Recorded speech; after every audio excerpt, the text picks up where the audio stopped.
winning many battles protecting freedom and small business over the past 10 years, stopping the Biden vaccine mandate and stopping the Biden student loan bailouts at the U.S. Supreme Court. These are two amazing wins. The JCN team has taught me that we can make a difference. For $1,500, only $1,500 per year, you can partner with me and Job Creators Network and fight for the American dream. Find us at joinjcn.com. That's joinjcn.com. Partner with me today and join us to fight for our American dream. Imagine what your future looks like. Is the picture a little blurry? Hey, it's Sean Thompson here for Alpha Wealth Group. When we look ahead, we're visualizing where we want to be, and for retirement, that can be hard without a written financial plan. Tom Fortino of Alpha Wealth Group can help you bring your retirement picture into focus. For decades, Tom has been crafting customized financial strategies. His goal is to help you protect your savings, grow your wealth, and create an income strategy you cannot outlive. If you're nearing or already in retirement, it's time to get your plan on paper. So bring your readers and let's take a look at it closely. Call Tom at 630-934-1855 and schedule a complimentary retirement consultation. There is no cost. There is no obligation. This is a chance to get a clearer view of your retirement. The number again is 630-934-1855 or visit alphawealthgroup.com and listen to the Alpha Wealth Hour Saturday mornings right here on AM 560 The Answer. Advisory services through Retirement Wealth Advisors, LLC, and SEC Registered Investment Advisor. Insurance and annuities offered through Alpha Wealth Group, licensed in Illinois. Can you read this email for me? Of course. Jeez, I wish they could do something for your eyesight. Me too. But you heard what they said. There's nothing we can do. When vision loss can't be corrected with glasses or surgery, and hope seems lost, turn to Spectrios Institute for Low Vision. Spectrios doctors specialize in the treatment of vision loss related to eye diseases, such as macular degeneration, glaucoma, and diabetic retinopathy. There is hope, supported by science with personalized rehabilitation plans, occupational therapies, and access technology at Spectrios. Talk to a patient service manager. They'll walk you through the program. Spectrios takes BCBS and Medicare insurance. They also have grants for qualifying patients and offer a Seeing is Believing children's outreach program. Go to spectrios.org, located in Wheaton in a building that says it all, the House of Hope. That's spectrios.org. Spectrios Institute, the head, heart, and eyes approach to better vision. Remember to keep Spectrios Institute, a 501c, in your estate or legacy planning. Listen, with everything happening in our world today, it can all feel so complicated. But maintaining your home shouldn't be. For 53 years, Tyson Roofing has been primarily serving DeKalb, Kane, and Ogle counties with industry-leading quality and professionalism, priding ourselves on always using our employees and never subcontractors. In times of uncertainty, you can trust your most important asset to us. Tyson Roofing is a third-generation family-owned and operated company in DeKalb County. We've been a community standard, specializing in residential exterior maintenance since 1971. If you're in the market for a new roof or repair, fresh siding, or need to update your gutters, check us out online at tysonroofing.com. Spelled T-H-E-I-S-E-N roofing.com. Or call us at 815-758-8998. That's 815-758-8998. Or tysonroofing.com. 815-758-8998. A great smile can make you feel happy and confident. So when you consciously conserve your teeth, that glowing smile will show through. At Best Dental Group, Doctors Economos, Gavalis, and their staff are ready to help you create that perfect look or maintain the one you have now. Along with general dentistry, Best Dental Group is a multidisciplined practice with an orthodontist, periodontist, and prosthetic specialists on site. They use the newest breakthroughs in dental technology, such as titanium implants, Invisalign clear braces, and laser treatments. Don't let fear get in the way. They can recommend sedation to make your experience as comfortable as possible. Best Dental Group is located in historic downtown Bartlett and is a multilingual office. Call 630-830-4930. That's 630-830-4930. Or visit bestdental.org. Best Dental Group, sharing your conservative values and helping you to conserve your teeth. When you're serious about your concealed carry training and education and are ready to learn from an active police officer with a teaching degree, check out Illinois Concealed Carry Training in Midlothian. You'll learn safe, responsible firearm use, home defense planning, conflict avoidance, situational awareness, and how to remain physically, morally, and financially safe in the event you must use your firearm in self-defense or the defense of another. Weekday and weekend classes available. I'm Sergeant Gary Carr, police firearms trainer and the owner of Illinois Concealed Carry Training. We'll arm you with what really counts, knowledge and training. All concealed carry curriculums are not created equal. This may be the single most important decision you'll ever make for yourself and your loved ones. Choose between 3 and 16-hour classes that are available both weekdays and weekends. We are your one-stop for concealed carry classes, fingerprints, and legal defense plans. Register for a class today and get 10% off class fees with promo code AM560. Visit IllinoisConcealedCarry.com. That's IllinoisConcealedCarry.com. A storm is on the horizon, and you need to keep the lights on no matter what. Your business relies on the power being on 24/7. It's the lifeblood of your data and computer systems. Weather-related outages from the power company are not acceptable. Your need for a source of power that's reliable 24/7, along with round-the-clock service that can dispatch technicians to your site immediately, is mission critical. Your business needs Charles Equipment Energy Systems on speed dial. These are the big boys, not residential or solar, but reliable industrial generators for emergency backup or events. When you need more than a 100-foot extension cord plugged into a small engine generator, call Charles Equipment Energy Systems. They keep the lights on with rental generators for job sites or power outages. A storm is on the horizon. Plan ahead. Call now to prepare generators for storms and potential power outages. Call 630-834-6000, 630-834-6000, or charlesequipment.com. Now, from the Signature Bank Studios. Portions of the following show may be pre-recorded. This is Chicago's Morning Answer with Dan Proft and Amy Jacobson on AM 560. The Answer.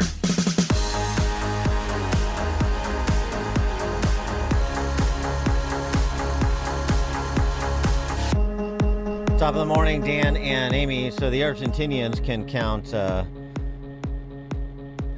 some 30 million votes in a single night. But again, that's too big a hurdle in Cook County.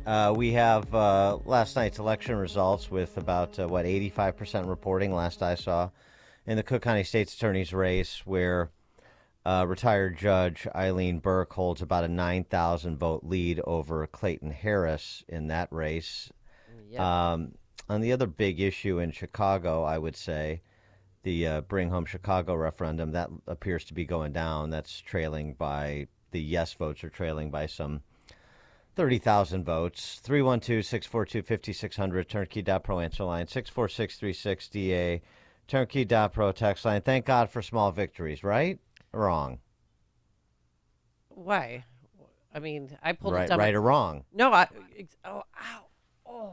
sorry, we're having a little technical issue here. Hold on. Yeah, a lot of people, a lot of Republicans that I know plugged our noses and had to go into the ballot or the election poll booth yesterday and pull a Democratic ballot just to try and save Chicago. Oh, Eileen Burke is going to save Chicago. That's interesting. No, I don't know. It's a start. She thinks she is. Here's her. Well, she thought she won, and then people declared her the winner. And then they're like, oh, there's 100,000 mail-in ballots that have to be counted. There's more than that. There's votes that were cast yesterday that have to be counted. And from which wards are they coming? For example, in the city, where Clayton Harris won. You know, there were a million reasons not to get into this race. And most people I talked to thought that this was really not something I should be doing. But I had a stubborn belief that I just couldn't shake. I believe that we could make our justice system work for everyone in every neighborhood, in every town across Cook County. That stubborn belief would have remained only a dream were it not for every single one of you. Because you shared my belief. You shared my vision for change. Honestly. I found mothers and fathers in coffee shops and in dining rooms across our city. They were all worried about the crime that's debilitating our county right now. I found new friends. I met people in every part of Cook County, and I drank way more coffee than was probably healthy. I guess I wasn't clear. Are we done with this? Are we done with being shined on and being patronized? What's our other choice? Clayton Harris. That's not the question. I didn't say what our other choice was. I can't hear you, but I can hear you now. Yes. What's the question? I'm sorry. I'm not going to indulge in being patronized by political hacks like Eileen Burke, and that's not an endorsement of Clayton Harris, obviously. I'm not going to be shined on by the same rhetoric we've heard from the same politicians running for the same offices. You could cut and paste that bull jive unity speech and attach it to anybody who's won anything anywhere in Chicago for the last 40 years. And we're going to pretend what? I mean, I know Republicans crossed over to vote in the Democratic primary, and it was difficult. And hooray, maybe. This is a maybe, by the way. 9,000 votes, depending on exactly where the votes are out and exactly what kind of effort was put into vote-by-mail programs by the public sector unions on behalf of Clayton Harris. It's a maybe at this point. Yep. But let's just say that Eileen Burke wins. We save the city. We stop the bleeding. What evidence do you have of that? Well, why is anything? First of all, you're looking at personnel rather than structure. The Safety Act makes the Cook County State's Attorney a lot less important than the Cook County State's Attorney used to be, doesn't it? Well, the only difference between her and Clayton Harris is if you steal $300 worth of goods, you would be charged with a felony, as opposed to $1,000. Right, and that and is people, the only difference between those two. I got it. And people think that a $700 difference on whether you charge misdemeanor or felony for retail theft is the linchpin for civilization in Chicago. That's where the turnaround begins. That's where the phoenix begins to rise from the ashes. I mean, come on. 312-642-5600, turnkey.pro answer line. You can also text us at 64636. Type in DA, then a quick comment. Until you materially change the spoils of war mentality, and I'm talking about the electorate, because these kleptocrats and the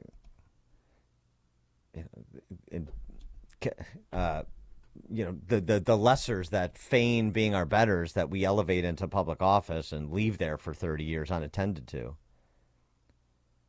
They're just a reflection of the electorate. Until you stop the spoils of war, tribal politics, or mute it down, you're never going to eradicate it altogether. But stop subscribing to it. And that includes Eileen Burke, who catered to the intemperate and ran the identity politics game just like Clayton Harris did, just like most everybody else does. Until you change that mentality, you will continue to see the disintegration of the city and the state. So we have these elections and people get all excited because it's an easy binary choice and you get to put a white hat on one person and a black hat on the other one, or a black hat on one person and a black hat that's slightly lighter on the other person, most often the lesser of two evils kind of thing. And, this is better than that. And what was our choice? What was the choice you tried to provide for yourself? What was the effort made to have a real choice, to present a real candidate, rather than these two nobody political hacks from nowhere who've done nothing and who are arguing over, in Gulliver's Travel style, Lilliputian style, arguing over which side of the egg to break? $300 or $1,000 for felony retail theft. Yep, that's the difference between the two. Wow. Clayton Harris, he's not giving up, Dan. So we are going to count every single vote, and we're going to wait for this to come in. Yeah, no kidding. No, we're not going to. We're conceding defeat. We don't want the votes to be counted. Every constituent, every community, everybody here in Cook County. Right. All it's the same of our speech that Eileen Burke matter, just so gave. we're going to wait and we're going to count all the votes. Ron on the South Side, you're on Chicago's Morning Answer. Hey, Dan, you are 100%. And when I heard that speech from Eileen Burke, it was just sickening to me. You just heard the same speech from Clayton Harris. They have the same speechwriter. It was Daley's Same speechwriter, political who was Rahm's speechwriter, who was Lightfoot's speechwriter, who's BLM Brandon's speechwriter, who's Tony Preckwinkle's speechwriter, who's John Stroger's speechwriter, who's Todd Stroger's speechwriter, who's Dick Phelan's speechwriter. How far do you want me to go back? I mean, Yeah, and I can go back as far as with you, Dan. Hey, I'm 66 years old, so I've heard this garbage. But here's another thing. When they asked her, even though the threshold is supposed to be different for retail theft, they said, well, they asked her what would she do as far as in prosecuting. They said, well, you're not going to send them to jail. No. We're looking for some alternative. What the hell? What is that? Alternative what? Some more of these failing programs. So no, it's not a big difference. But I just have a real disdain. I made sure not to vote for anyone that the regular Democratic Party of Chicago teacher. I got to tell y'all one quick thing. I went to vote, and a gentleman was standing in front of a school. He said, "You're a resident?" I said, "Yes, I am." He said, "Well, I'm from the Chicago Teachers Union." I said, "Man, get out of my face." I was nice, but I said, "You standing in front of a school where the kids can't read and write?" Oh, you all have a great day. Thank you. Thanks for the call, Ron. Jordan Antioch. Good morning. Yeah, that doesn't affect us up here. I mean, we have our wonderful Eric Reinhardt in Lake County, but the one thing I did notice about Burke, and because we see all the ads up here, is, and I saw one like every 10 minutes, I swear, it was ridiculous. I noticed that while she wants to be the head law official in Cook County, where shootings are rampant, violent crime is rampant, and she wants to make a $700 difference in stealing. And the one thing on her ad that she really pushed was she wants to put an abortion council in place at the state's attorney level so that they can prosecute those that harass women getting abortions. She's strong on abortion rights. Wonderful. And she wants to, yeah. And, That's it. Charging felonies maybe with retail theft crimes over $300 and pursuing suburban, rural, I should say rural sidewalk prayer warriors like the FBI does.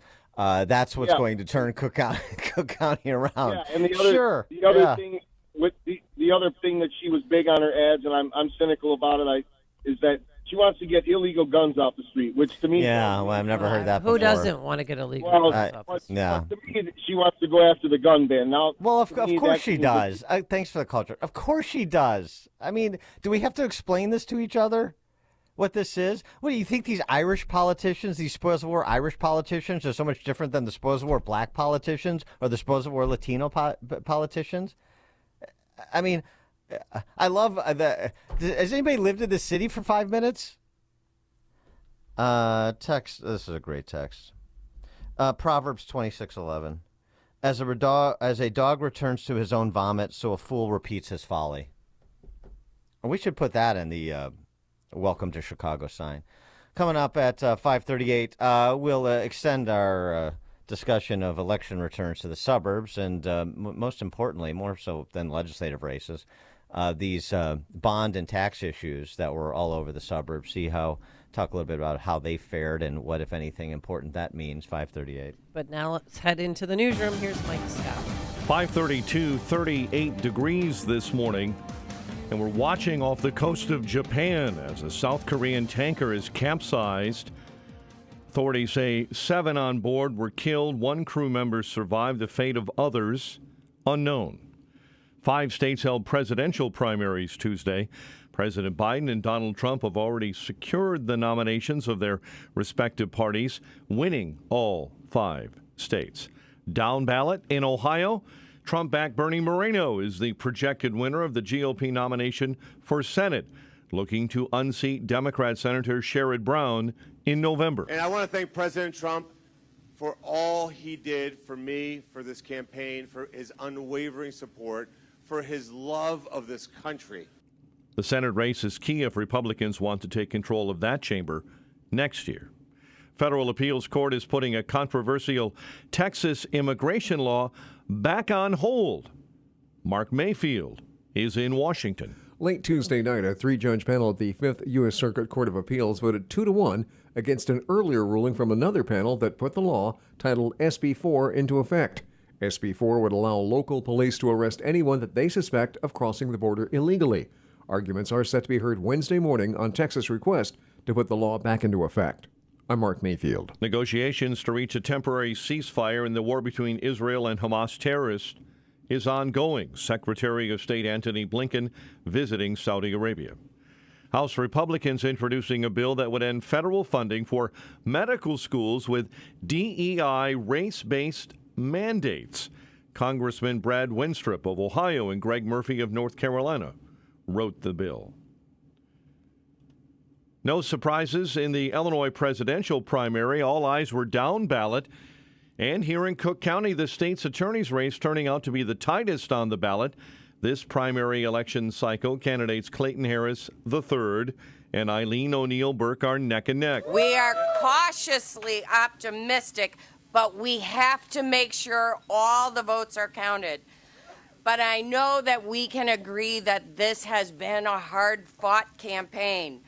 Running for office is not for the faint of heart. The Bring Chicago Home Real Estate Transfer Tax referendum appears to be defeated. At last check, 98% of precincts reporting the no votes holding an 8.5% advantage. Chris Darden is opposed and leads the Chicago Southland Chamber of Commerce. Home insecurity is a huge issue. And when the price doing business for your landowner goes up, then the price to rent goes up. Whether you're a small business owner, renting a local storefront, or you live in an apartment building. And there's a lot of people in Chicago that live in apartment buildings.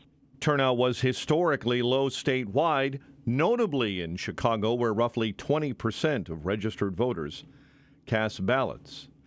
Representative Jesus Chuy Garcia won in his runoff against Chicago Alderman Raymond Lopez. Danny Davis won the five-way Democrat primary in the 7th District.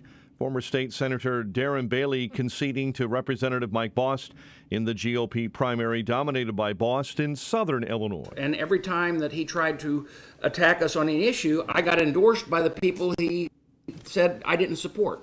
Whether it was pro-life or whether it was Second Amendment, and the list went on. Bill Foster, projected winner in the 11th District Democrat primary. He will face off against Jerry Evans. One person has died after being found shot inside a vehicle in Orland Park Wednesday. Orland Park police say it happened around 12:03 a.m. Officers made life-saving attempts, but the victim died. And the BP oil refinery in northwest Indiana resuming normal operations weeks after a power outage and temporary shutdown. The Blackhawks gave up 3 in the second period and a 6-2 road loss to the LA Kings. Spring baseball, Cubs lost to Arizona 4-1. The news, a service of Crosscom Public Adjusters. If your home or business has an insurance claim, Crosscom will help you get what you need and have coming to you. They've helped thousands. CrosscomPublicAdjusters.com. A check of traffic and weather on the way next on AM 560. Women's sports are under attack in America by those with a radical agenda that seeks to erase the differences between men and women in classrooms, on playing fields, and in locker rooms. No one knows this better than All-American swimmer Riley Gaines. See Riley Gaines live in Chicagoland on Friday, March 22nd, presented by Breakthrough Ideas and the Parents Matter Coalition. Get your tickets at 560theanswer.com/tickets. That's 560theanswer.com/tickets. Sponsored by Blue Star Security. A great smile can make you feel happy and confident. So when you consciously conserve your teeth, that glowing smile will show through. At Best Dental Group, Doctors Economos, Gavalis, and their staff are ready to help you create that perfect look or maintain the one you have now. Along with general dentistry, Best Dental Group is a multidisciplined practice with an orthodontist, periodontist, and prosthetic specialists on site. They use the newest breakthroughs in dental technology, such as titanium implants, implants, Invisalign clear braces, and laser treatments. Don't let fear get in the way. They can recommend sedation to make your experience as comfortable as possible. Best Dental Group is located in historic downtown Bartlett and is a multilingual office. Call 630-830-4930. That's 630-830-4930. Or visit bestdental.org. Best Dental Group, sharing your conservative values and helping you to conserve your teeth. This is Albert Mohler for townhall.com. A recent cover story of New York Magazine demands our attention. The title, Freedom of Sex, the Moral Case for Letting Trans Kids Change Their Bodies. The author writes, quote, a growing majority of Americans also believe gender is determined by sex at birth, and even more, almost 70% oppose puberty blockers for trans kids, end quote. And the author notes this is bad news. The short of it is, there's been some pretty immediate and urgent rethinking going on here, especially when you talk about interfering with the hormonal development of adolescents or tampering with the bodies of children, doing surgery on teenagers.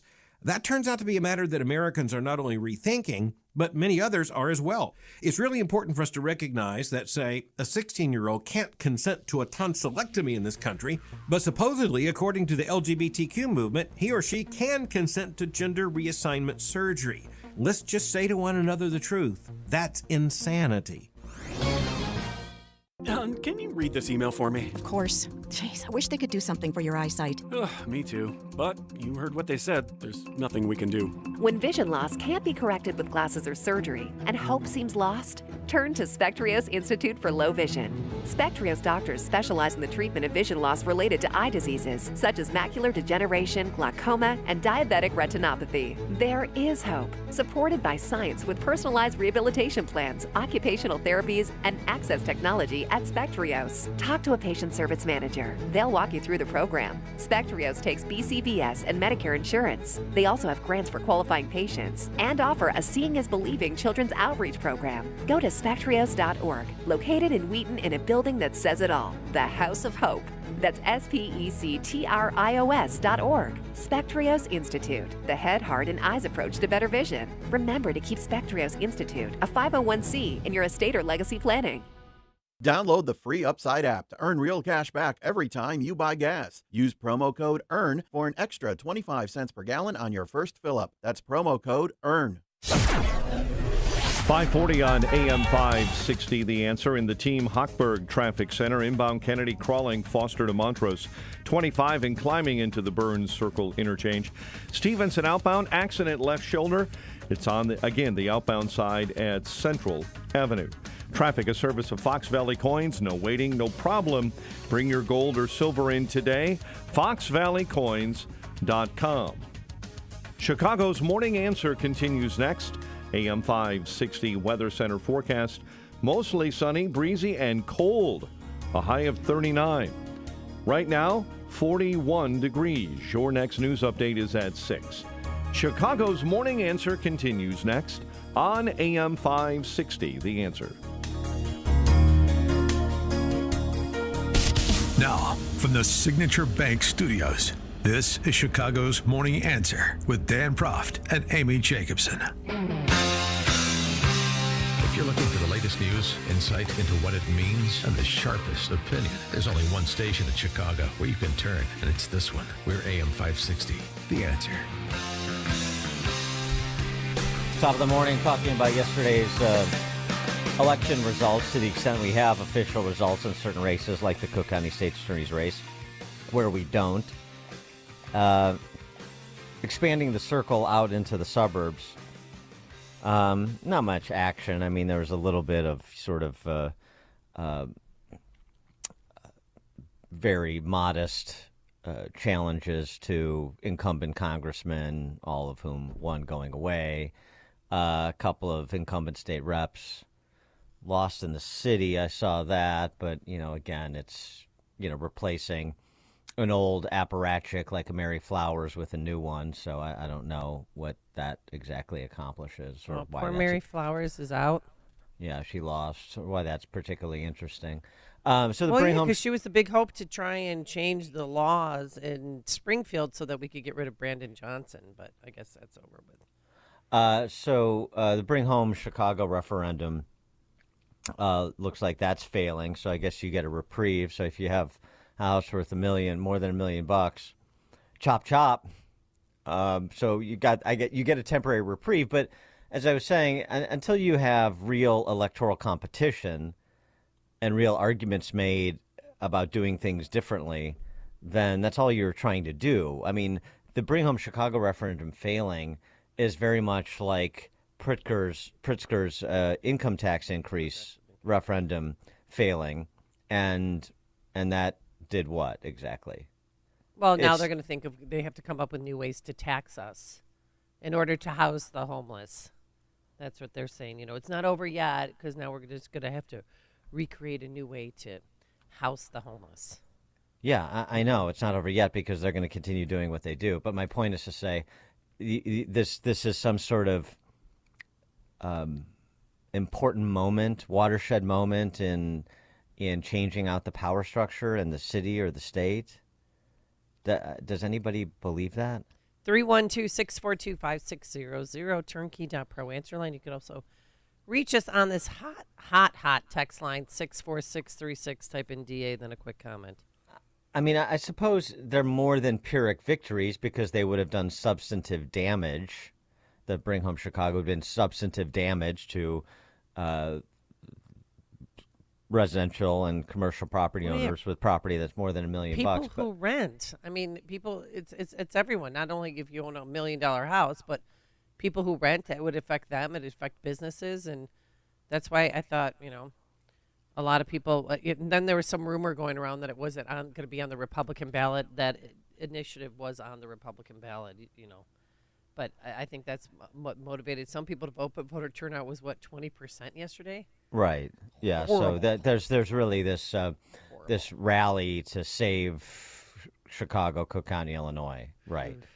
It's not. It's all sort of people that are civic minded and feel a sense of duty to participate and interested parties in profiting from the system one way or the other.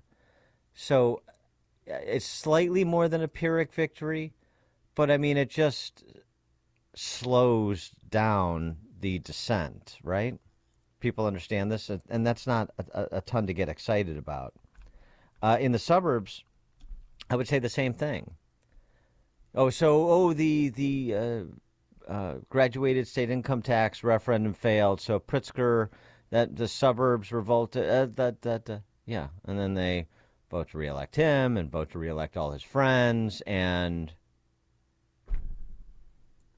what's changed? Things are getting better in Illinois. I know Pritzker wants you to believe that there's virtually no evidence to support that claim, and there's a mountain of evidence to support the contrary claim. So these referenda in the suburbs, these bond issues, it was interesting to see in places like Wilmette, where you think that they are blank check oriented when it comes to their schools, that, $75 million for their local school district, Avoca, that went down. That went down, I think, almost 3-1. Glenbard District 87, $180 million bond issue. I mean, these people.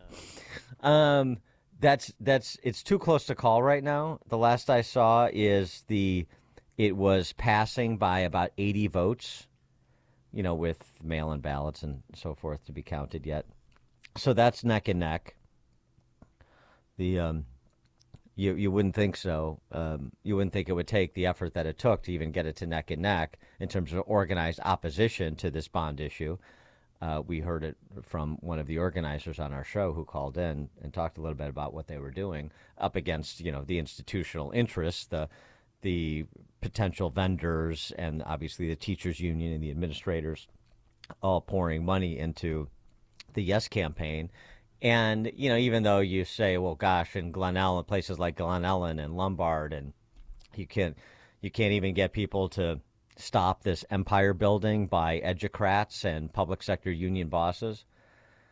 Yeah, well, it's, these places have fallen away considerably, so it's painstaking to claw them back. This is why perhaps people should have been more vigilant on the front end.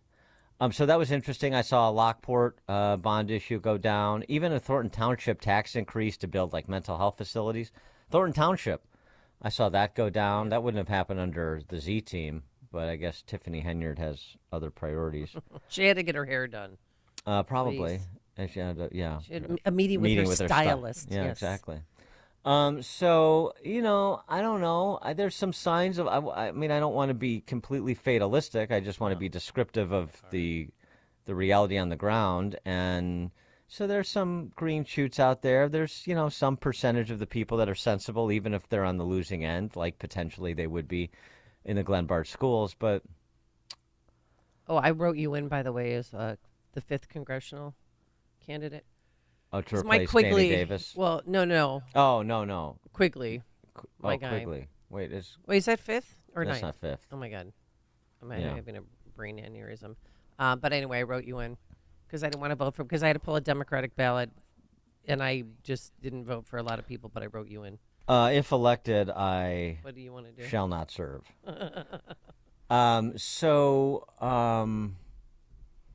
Yeah, I just as we were talking before Mike Scott's newscast. So there's this, a minority of people that are commonsensical and play by the rules, that see the same things that we see, and that and some percentage of them are participating and providing enough of the lift to shoot down a Bring Home Chicago referendum or to shoot down some of these suburban referenda. But until you provide some fully formed opposition vehicle, then these are just one-offs where Republicans have to cross over to vote for the least noxious Democrat. Republicans have to come out to stop, to participate in stopping the big Bring Home Chicago referendum or the graduated state income tax because some billionaire said it's a bad idea, or some trade association says it's a bad idea in the latter case. In the former case, in the Bring Home Chicago, because the real estate agents mobilized and said this would be bad for business. I mean, that's just not enough to salvage the city, to stop the disintegration. And so I don't want to rain on anybody's feeling of relief that maybe we avoid a Clayton Harris, and maybe somehow, some way, a political hack like Eileen Burke turns out to be a serious prosecutor. I doubt it. I think she'll be relegated to backdrop, and we won't hear much from her. We won't pay much attention to her, and the mayhem will continue unabated. That's what I predict. I don't think she's going to win. Well, she may, yeah, right. I mean, honestly, you're right. If she yes. wins, I know, like, we have rigged elections. Don't say that, but something's going to happen. When she came out early and then they declared her and then they all took it back yesterday, I was like, we're screwed. And all of a sudden we have 100,000 mail-in ballots that we have to count. Well, it's not all of a sudden. That's not all of a sudden. There was vote by mail programs, and I'm sure, even though there was much less enthusiasm for Clayton Harris than there was for like BLM Brandon, because there was so much more on the line for the teachers union and the public sector unions. Public sector unions, I mean, they run vote by mail programs. I mean, that's not out of all of a sudden or unexpected. Okay. Number one. Number two, yeah, I agree, and it's not clear to me where the outstanding votes are. Right. In Cook County, the 15% that have not reported yet. So if they're coming from the black wards, then that 9,000 votes spread that Burke enjoys is going to dissipate quickly. But if she wins, even if she wins, the idea that this is going to begin some course reversal, I think, is just wildly optimistic based on no foundation. And bring Chicago home. I mean, it's only being defeated by 23,000 votes right now. Right. And they're still tabulating, so I just wouldn't celebrate even on that. That one, yeah. I mean, yeah, possibly. It probably goes down, but I mean, the point is that something as bad an idea as that is that close. I mean, this is the point. Unless you can provide a vehicle for an opposition viewpoint that is articulated and relentlessly so, and has standard bearers that will run for office under the banner, then you're just trying to buy time before your time runs out. Yeah, text message, Dan and Amy, it's too close. The mail-in ballots are going to screw it up for Burke. Well, again, in the low turnout elections and in the vote by mail era, organization matters. So whoever has the better organization in a close race, you would tend to say they have the advantage. And I suspect the public sector unions behind Harris provide him some advantage on that score. Jim in Warrenville. Good morning. Dan, I think you're a little too optimistic about the failure of all these things, the Come Home Chicago and the bond issues, because all they do is they just keep bringing them back election cycle after election cycle with the hope that either they'll wear you down or they'll catch it in an off year where the number of votes are down, the number of voters that came out in opposition are down, and it'll squeak by. What Illinois really needs is some kind of a legislation that says, you get 2 tries at it, and then after that, you have to wait 4 years before you can ask for more money. But that'll never happen. But I love your show, and I want to listen to you every morning. Thank you for the time. Thanks for the call, Jim. Yeah, I mean, he's definitely right that they come back again and again until they beat you into submission. That's true. Clay in Libertyville. Morning, Dan and Amy. Where are these tax increase referendums happening? We live in Illinois. I am getting slaughtered in taxes. I own my own small business. I own a house. I cannot, in any good conscience, understand how any kind of tax increase anywhere is even feasible for people. My insurance is skyrocketed 20% with 0 claims. Cost of living is skyrocketed. Who in their right mind, sane mind, can vote for these tax increase referendums? I'm speechless, guys. Clay. Why do you hate teachers? Why do you hate kids? Why don't you want kids to? Why don't you want kids to be educated? What's the percentage of kids who are literate at their own reading level? Clay. Let's not get into the numbers, please. Wait, can we just throw more money in it, Dan? Yeah, I think Can we try that? I think that's what we should try. We should give it a shot. It's because it's for the kids. They deserve it, Clay. They deserve it, Clay. Thanks for the call. Marvin in Burlington. Yeah, I mean, I remember Bruce Rauner was supposed to be the standard bearer. Bruce Rauner was going to stand up for conservative rights, and all he did was make Illinois a sanctuary state and make abortion okay for No, we pay for abortions now. Yeah, I mean, I just so what's standard bearer? What it happens? People get so tired of you vote for the right person, and you still get stabbed in the back. So it's like it's like, what's the point? Well, maybe you didn't. Maybe people didn't vote. Maybe people didn't vote for the right person. I mean, thanks for the call. So, in order to have an organized opposition, you have to have an organizing principle. So, what is that for the Republican Party in Illinois specifically? By the way, there's good reason. Marvin in Burlington, he has every reason to vote Republican. In Wisconsin, you're in play, so stay engaged there. But here, what's the organizing principle? I mean, I ask this, intermittently when we're forced to bring up this vestigial two-party system in Illinois. I have no idea what it is, nor does anybody else. The organizing principle is follow me. It's like warlordocracy. Or here's the new shiny penny. And the ethos is be transactional like the Democrats.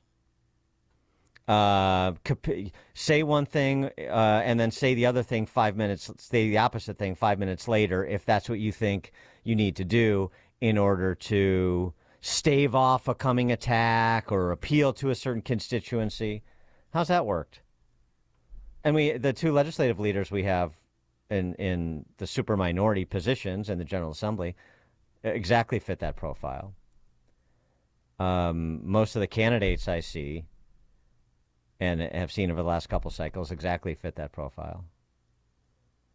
So until these center-right voters that like to complain about Democrats and some of these rhinos, like you just heard from Marvin, until they decide that they're interested in organizing an opposition party around a discernible principle with people who are willing to fight on that basis, fight intellectually and electorally on that basis, then we're going to continue having these conversations after every primary and every election until, I don't know, until there's too few people left in Illinois of that disposition to have any sort of conversation. That seems to me where it's at. I mean, from Vallis to Burke to God knows what is coming after this. With Pritzker up for re-election in 2 years, and then he's already putting out campaign ads everywhere. It's so weird. Well, sure, because he'll walk to re-election, and then he begins his presidential campaign for 2028. That's what's going to happen. And I laugh. People laugh, but he's doing it. That's precisely what's going to happen. Coming down the pipe. All right, coming up on Chicago's Morning Answer at 6:06. All right, let's turn the page and talk more nationally about border security, although Illinois, like every other state, is a border state these days. The on-again, off-again enforcement of immigration law by the state of Texas. Courts kicking it around. We'll start there at 6:06. But now let's head into the newsroom. Here's Mike Scott. Low turnout, the only real surprise in the Illinois primary. Transfer tax referendum headed for defeat. WIND Chicago News Time, 6 o'clock. The Texas border law is back in limbo. I'm Dave Anthony, Fox News. It would allow police in the state to arrest migrants who cross the border illegally and potentially deport them. Texas officials barely had time to celebrate what was a Supreme Court win yesterday before they faced another setback. So do the migrants stay or do they go? Just hours after the Supreme Court cleared the way for Texas to begin enforcing this new border law, this new state border law, a federal appeals court blocked it again. Fox's Doug Luz said the appeals court holds a hearing on that today. The Biden administration opposes the Texas law, saying immigration is a federal government issue. The president campaigned in Nevada and Arizona, telling supporters in Phoenix. Last time, you're the reason why, in large part, I beat Donald Trump. Yes. Let's beat him again. The president and former president won contests in Arizona and Kansas, Illinois, and Ohio, though they've already clinched their nominations. There was a Trump primary win also in Florida. And a Trump-endorsed candidate easily won Ohio's Republican Senate primary, Bernie Moreno. We're going to win this race in November.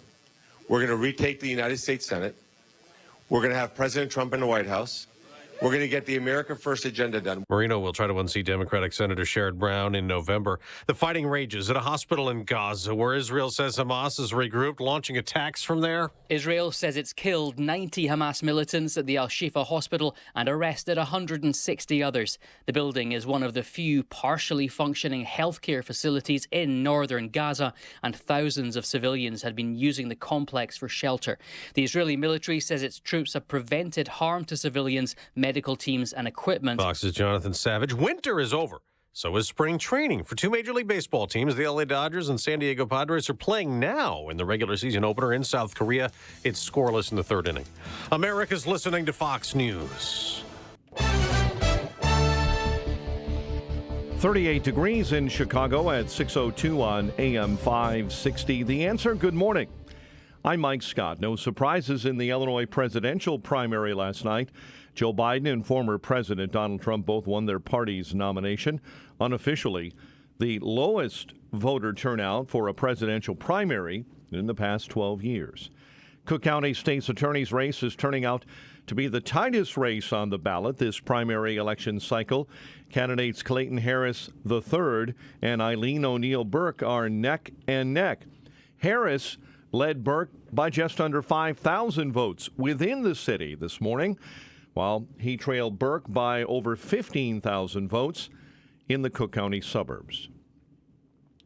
The Bring Chicago Home real estate transfer tax referendum appears to be going down to defeat. At last check, 98% of precincts reporting no votes, holding an 8% advantage. Corey Oliver is with the Building Owners and Managers Association. I think that the voters using their voice was merely just saying, hey, we want to continue to think about how to solve this problem because it is a problem to be solved. And that's what we want to do, and that's what we want to be a part of.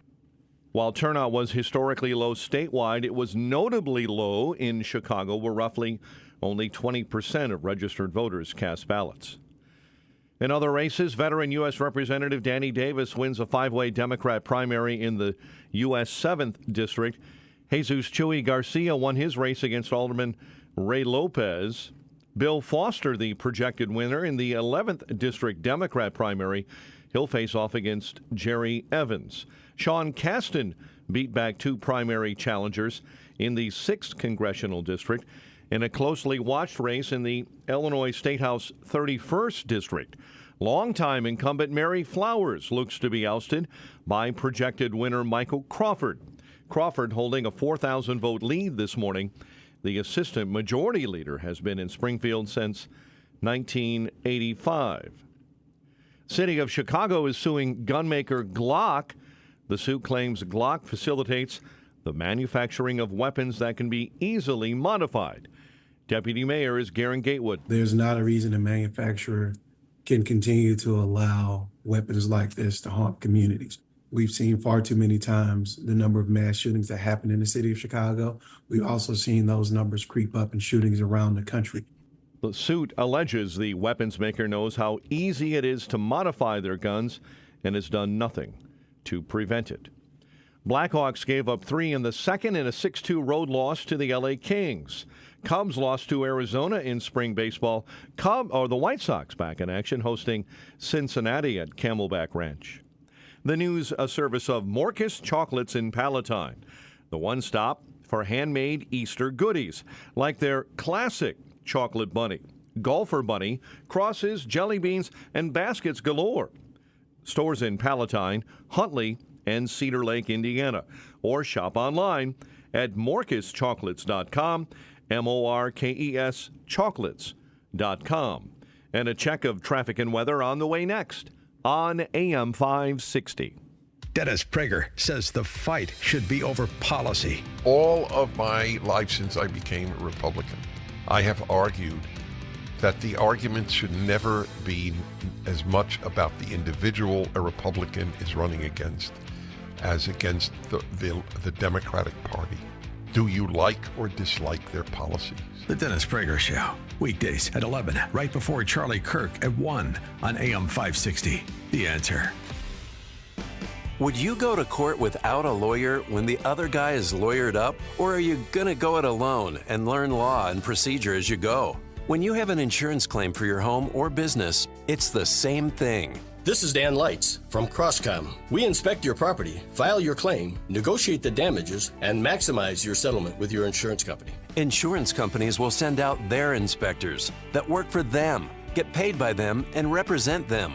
Not you. If we complete the repairs approved by your insurance company, our service is free. Crosscom Public Adjusters has turned denied claims into approved claims. We've also increased insurance claims anywhere from 23 to 1,000%, and we could do the same for you. We are licensed by the Department of Insurance and work in Illinois, Northwest Indiana, and Southern Wisconsin. Crosscom Public Adjusters, 630-871-5500. Online at crosscominc.com. That's crosscominc.com. Crosscom, building trust for over 20 years.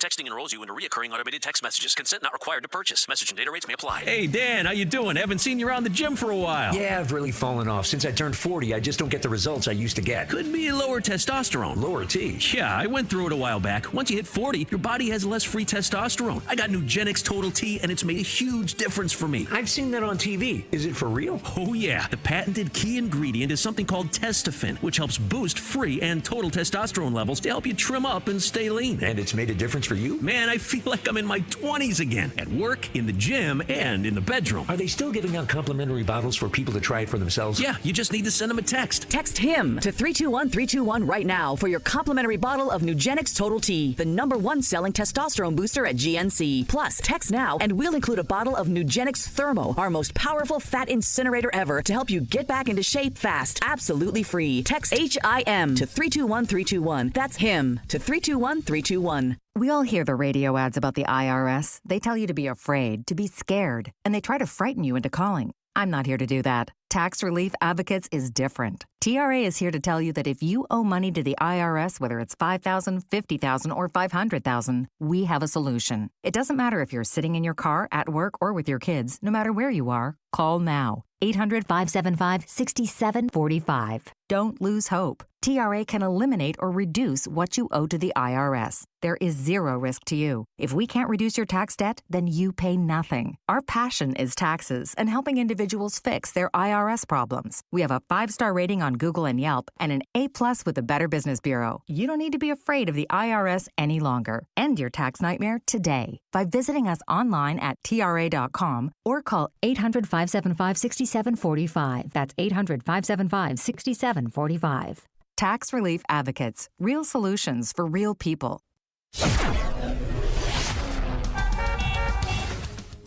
6:09. Let's get an update on the roads. Team Hochberg Traffic Center time, a service of Salem Surround.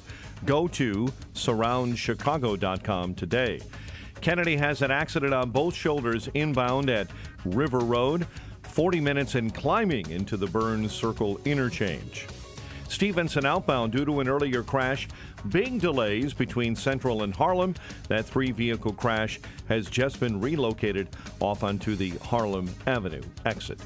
Chicago's Morning Answer with Dan and Amy continues next. AM 560 Weather Center forecast with Steve Williams. Today, mostly sunny, breezy, and cold. The high today at 39. Clear to partly cloudy, cold tonight, low 25. Clouds and sun, a chilly day tomorrow, high at 40. For Friday, intermittent snow and rain, little to no accumulation, high 39. I'm Steve Williams on AM 560, The Answer. Partly cloudy, 38 right now at O'Hare, 40 at Midway. Your next news update, 6:30. Chicago's Morning Answer continues next on AM 560, The Answer. Now, from the Signature Bank Studios, this is Chicago's Morning Answer with Dan Proft and Amy Jacobson on AM 560, The Answer.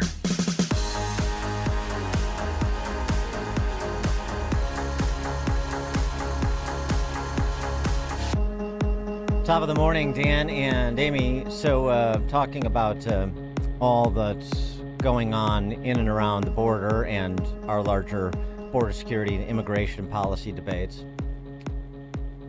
We've got this burgeoning crisis in Haiti that we've talked about quite a bit over the last week, as that country has unfortunately descended into warlordocracy and chaos yet again.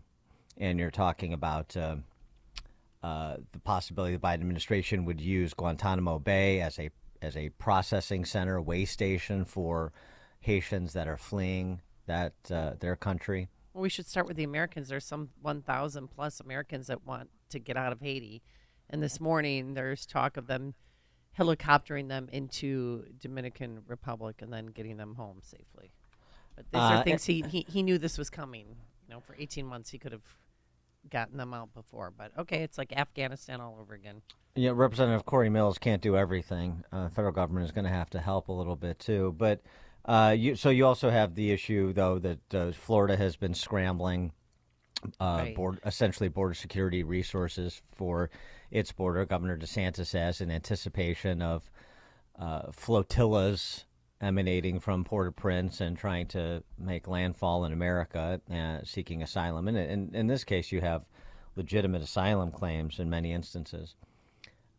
So if the federal government doesn't do anything, Ron DeSantis is renewing his vow to send Haitian migrants to Martha's Vineyard, his old friends in Martha's Vineyard, so they can enjoy some exposure to migrants for a day before they kick them out again. They can make new pen pals, Dan. Yeah, have their lives changed very briefly one more time.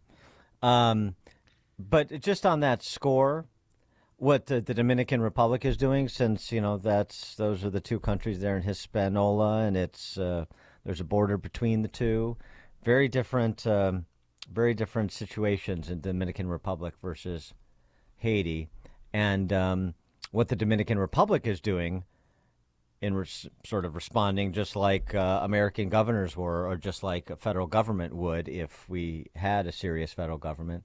Here's the Fox News Channel down in the Dominican reporting on what they're seeing the Dominicans doing. The crisis has fueled fears of another Haitian migrant exodus in the U.S. and here in the Dominican Republic. The DER has built a 12-foot tall border wall to protect them from gangs and crime. They call it a smart security fence with drones and cameras, night vision, and watchtowers. Yesterday, we drove in dune buggies along the border with Haiti with the commander of CESFRONT, the Dominican Republic's Border Patrol. Construction of this new border wall began last year. The president of the Dominican Republic says so far about 100 miles of border wall has been completed. The goal is to eventually have a border wall run along the entire border with Haiti. He says it'll change the Dominican Republic forever.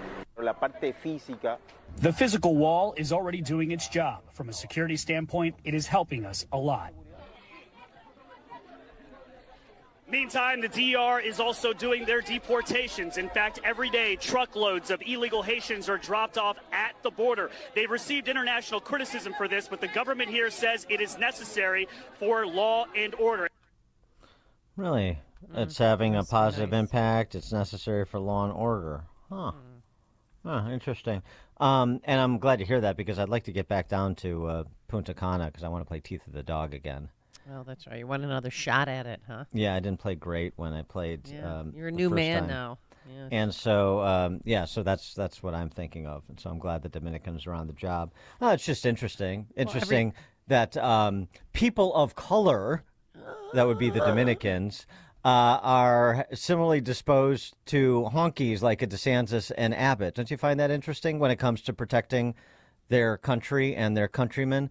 312-642-5600, turnkey.pro, answer line, 64636DA, turnkey.pro, text line. Every day they round up Haitians in the Dominican and then send them back. They're not vetting them. They're not getting any government, social services. They put them on a bus and they drive them back to Haiti, and then they let them off on the bus. And what are the people of color that represent the political power structure in Chicagoland doing to protect the marginalized communities they talk about so much? Well, this story.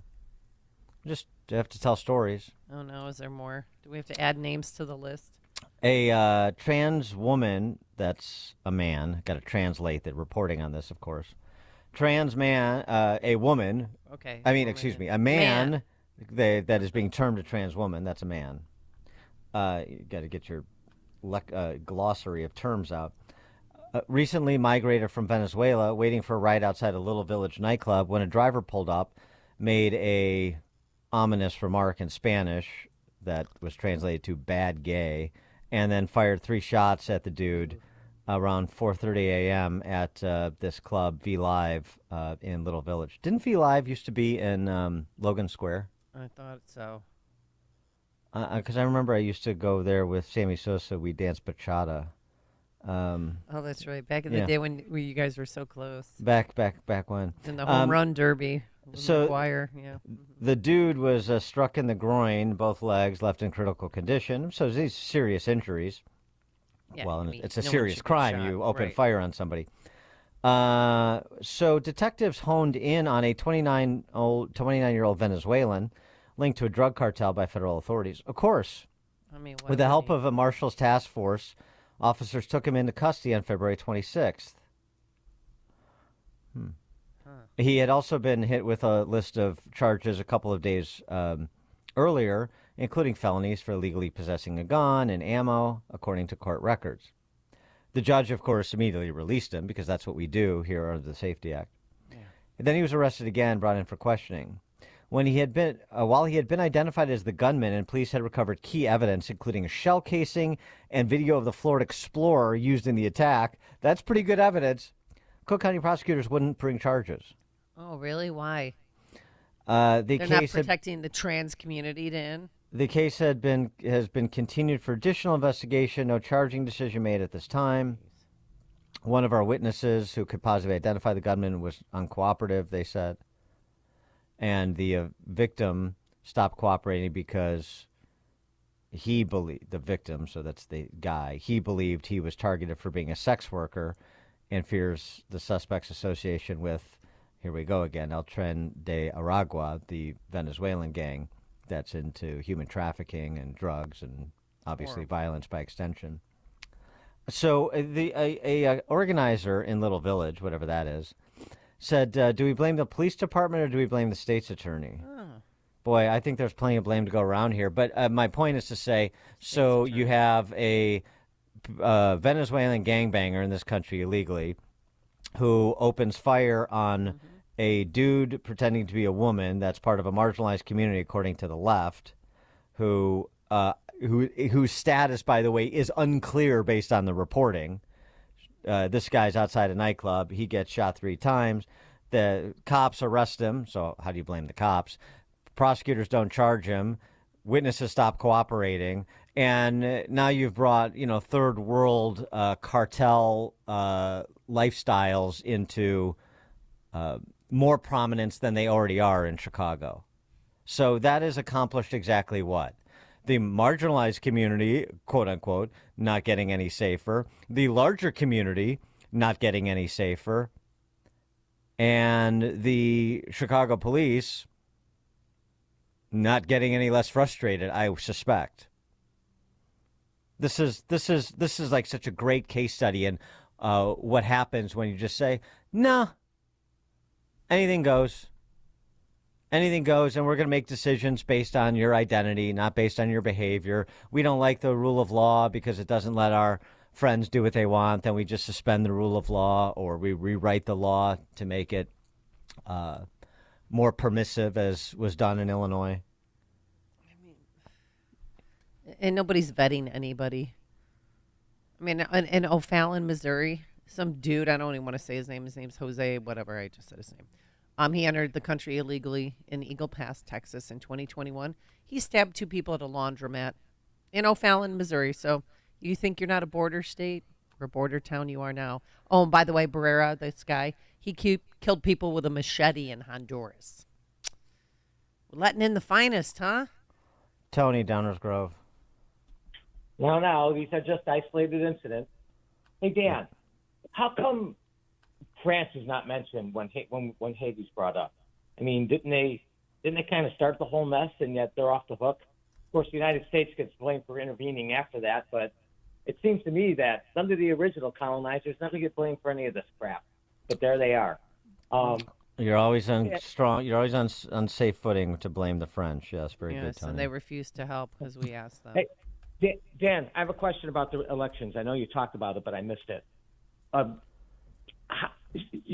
went to the polling booth yesterday, and it's like Vicky Conforti. I mean, that's the best that we can do against Sean Casten. She got 12% of the vote the last time she ran in a primary, and that's it. That's all we had to offer. So I see where this is going to go again. Anyway, have a good day. Thanks for the call. Well, as I said, all the best we can do. Who's the we? And what are the we doing? Can we be more specific about the we? I love the we, the generic we, and the generic they. I don't know. I mean, what did I do about that race? Well, nothing. What did Tony and Downers Grove do about it? What did anybody else do about it? What did anybody else do about it last time when Peacock was running? Probably more participation. Or the time before when Jeannie Ives was. So you had a couple of shots with quality candidates. And what happened? And after a couple of shots with quality candidates, what happens? They see how quality candidates are supported, and they say, well, I don't want any part of that, so you lose your pool of quality candidates. And now, with this complete lack of any sort of party organization to lean on, even if I'm a quality candidate, quality person, then I've got to do all of this by myself in most cases, where, I'm not a political operative. I don't have a background in being a political operative and running political campaigns. I don't pretend to know, all the players and the topography and the mechanics of campaigns. See, that's why you need a functioning political party.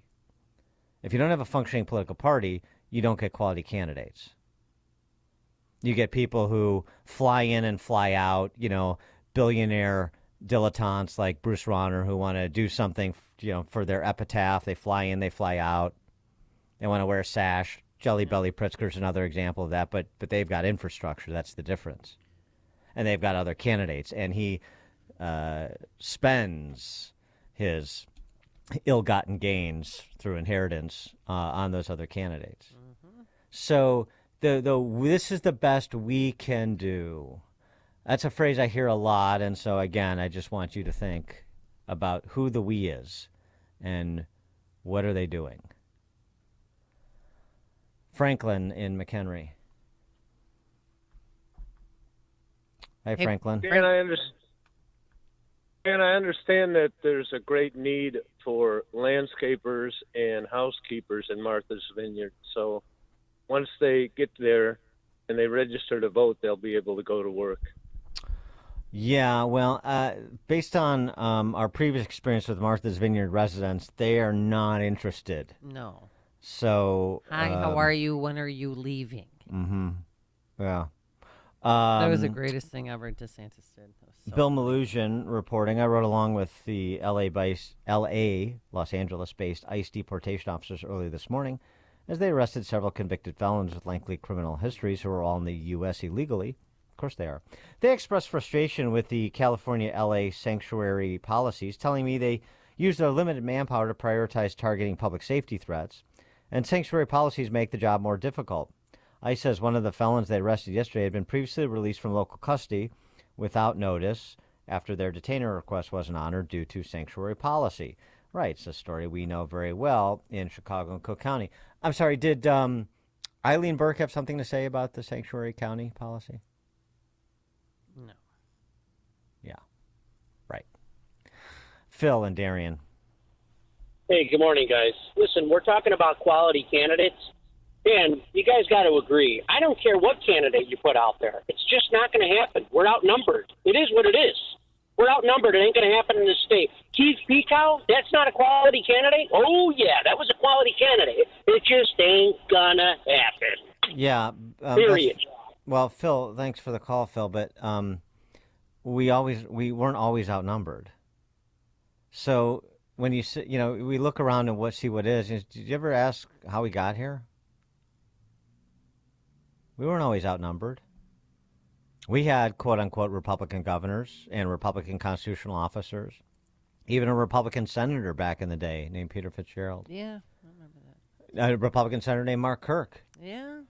So maybe, again, some reflection on the choices the Republican Party made over that period where it did technically enjoy majority status in Illinois. I mean, it's not that long ago. It's been a long time since Illinois went for a Republican presidential candidate, 1988. But even over that time period, as Illinois has sped towards the abyss, there have been many opportunities. And what did we do? How did we get to the place where we're so outnumbered? Or more to the point, what we didn't do? I mean, I've gone through this many times. Every time, every moment, every time there was an opportunity to make a paradigm shift in the Republican Party, Republican primary voters made the wrong choice. And I'm not talking about me. I'm talking about, for example, when Jeannie Ives ran in the Republican primary against Bruce Rauner in 2018 for governor and narrowly lost. There was a choice to repudiate an incumbent governor who had backstabbed the party and set a new course of conservative reform as the organizing principle for the party. That was just 6 years ago. And there are choices before that we could have made too. We didn't. We continually and relentlessly chose the combine play. And it turns out the other side's better at it. So they just enveloped us. Yep. And that's why we're outnumbered. So don't tell me how we're outnumbered now. Tell me what the we did over the last 40 years to put us in this position, and what we all, Republican Party regulars, precinct captains and committeemen, primary voters, what we did or didn't do over that same time frame when we had opportunities to do or not do something different. Tom in Cherville. Yeah, seeing that the Clintons have a special relationship with Haiti, maybe some of the illegal Haitians in Florida should be sent to Chappaquiddick. They'd be kind of like a reunion.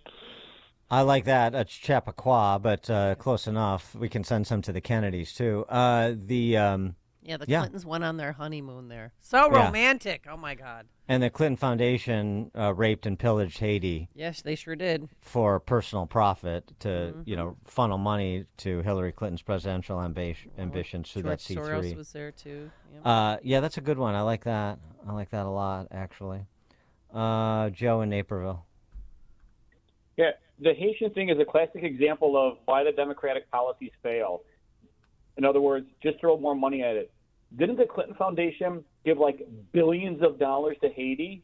And look what Hillary Clinton did via the State Department. It was $4 billion, and I don't know what's to show for that $4 billion. It doesn't matter how it got there. The bottom line is it got there. And boy, did it really make that big of a difference for the good? I mean, it's when you talk about poverty and garbage and just it's undescribable. I've never seen anything like it. So is the answer no to Joe's question then? Well, nothing. I mean, there's nothing to show. I don't know who pocketed the $4 billion, but nothing changed in Haiti. Nothing. By the way, I would just as a quick postscript, we have the Supreme Court staying essentially of the Fifth Circuit decision that would prevent Texas from implementing the law that was passed and signed by Governor Abbott to allow Texas law enforcement to effectively serve as border agents to arrest for criminal trespass and move for deportation people in Texas illegally, people coming across the border illegally. So the Supreme Court, this is their way to get the Fifth Circuit to pick up the pace and adjudicate the case. It was not decided on the merits, so there's some over-exuberance on Twitter about the Texas law being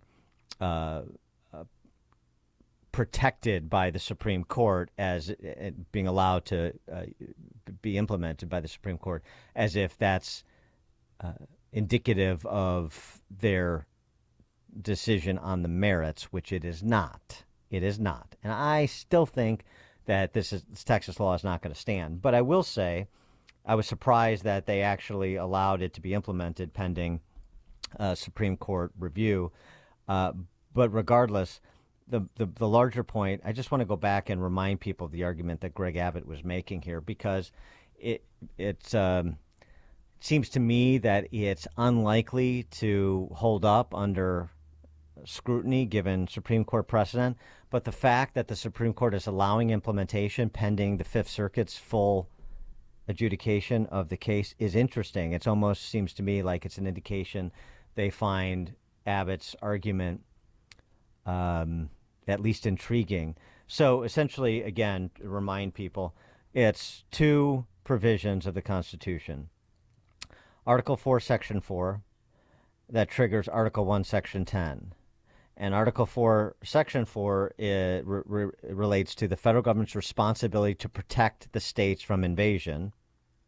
And Article 1, Section 10, Clause 3, reserves the right of the state to self-defense if the federal government fails to protect it from invasion. That's the sum total of it in a couple of sentences. And I just find I know there's some confusion and there's too much excitement on one side and too much doom and gloom on the other, because everybody lives and dies, with their hearts on their sleeves these days, rather than trying to understand what's actually happening in terms of the distribution of justice here. But it's just interesting that you may have a Supreme Court break with precedent on immigration law. And if they did, it would seem to me that it's as much of a practical, it would be much out of a basis in practicality as it would in sort of constitutional philosophy. It's just a really interesting case here, and people should be following this and paying attention to it, because obviously it has potentially huge implications if the Supreme Court were to break from precedent with respect to immigration. This is how far the federal government has fallen in terms of its responsibilities to the states.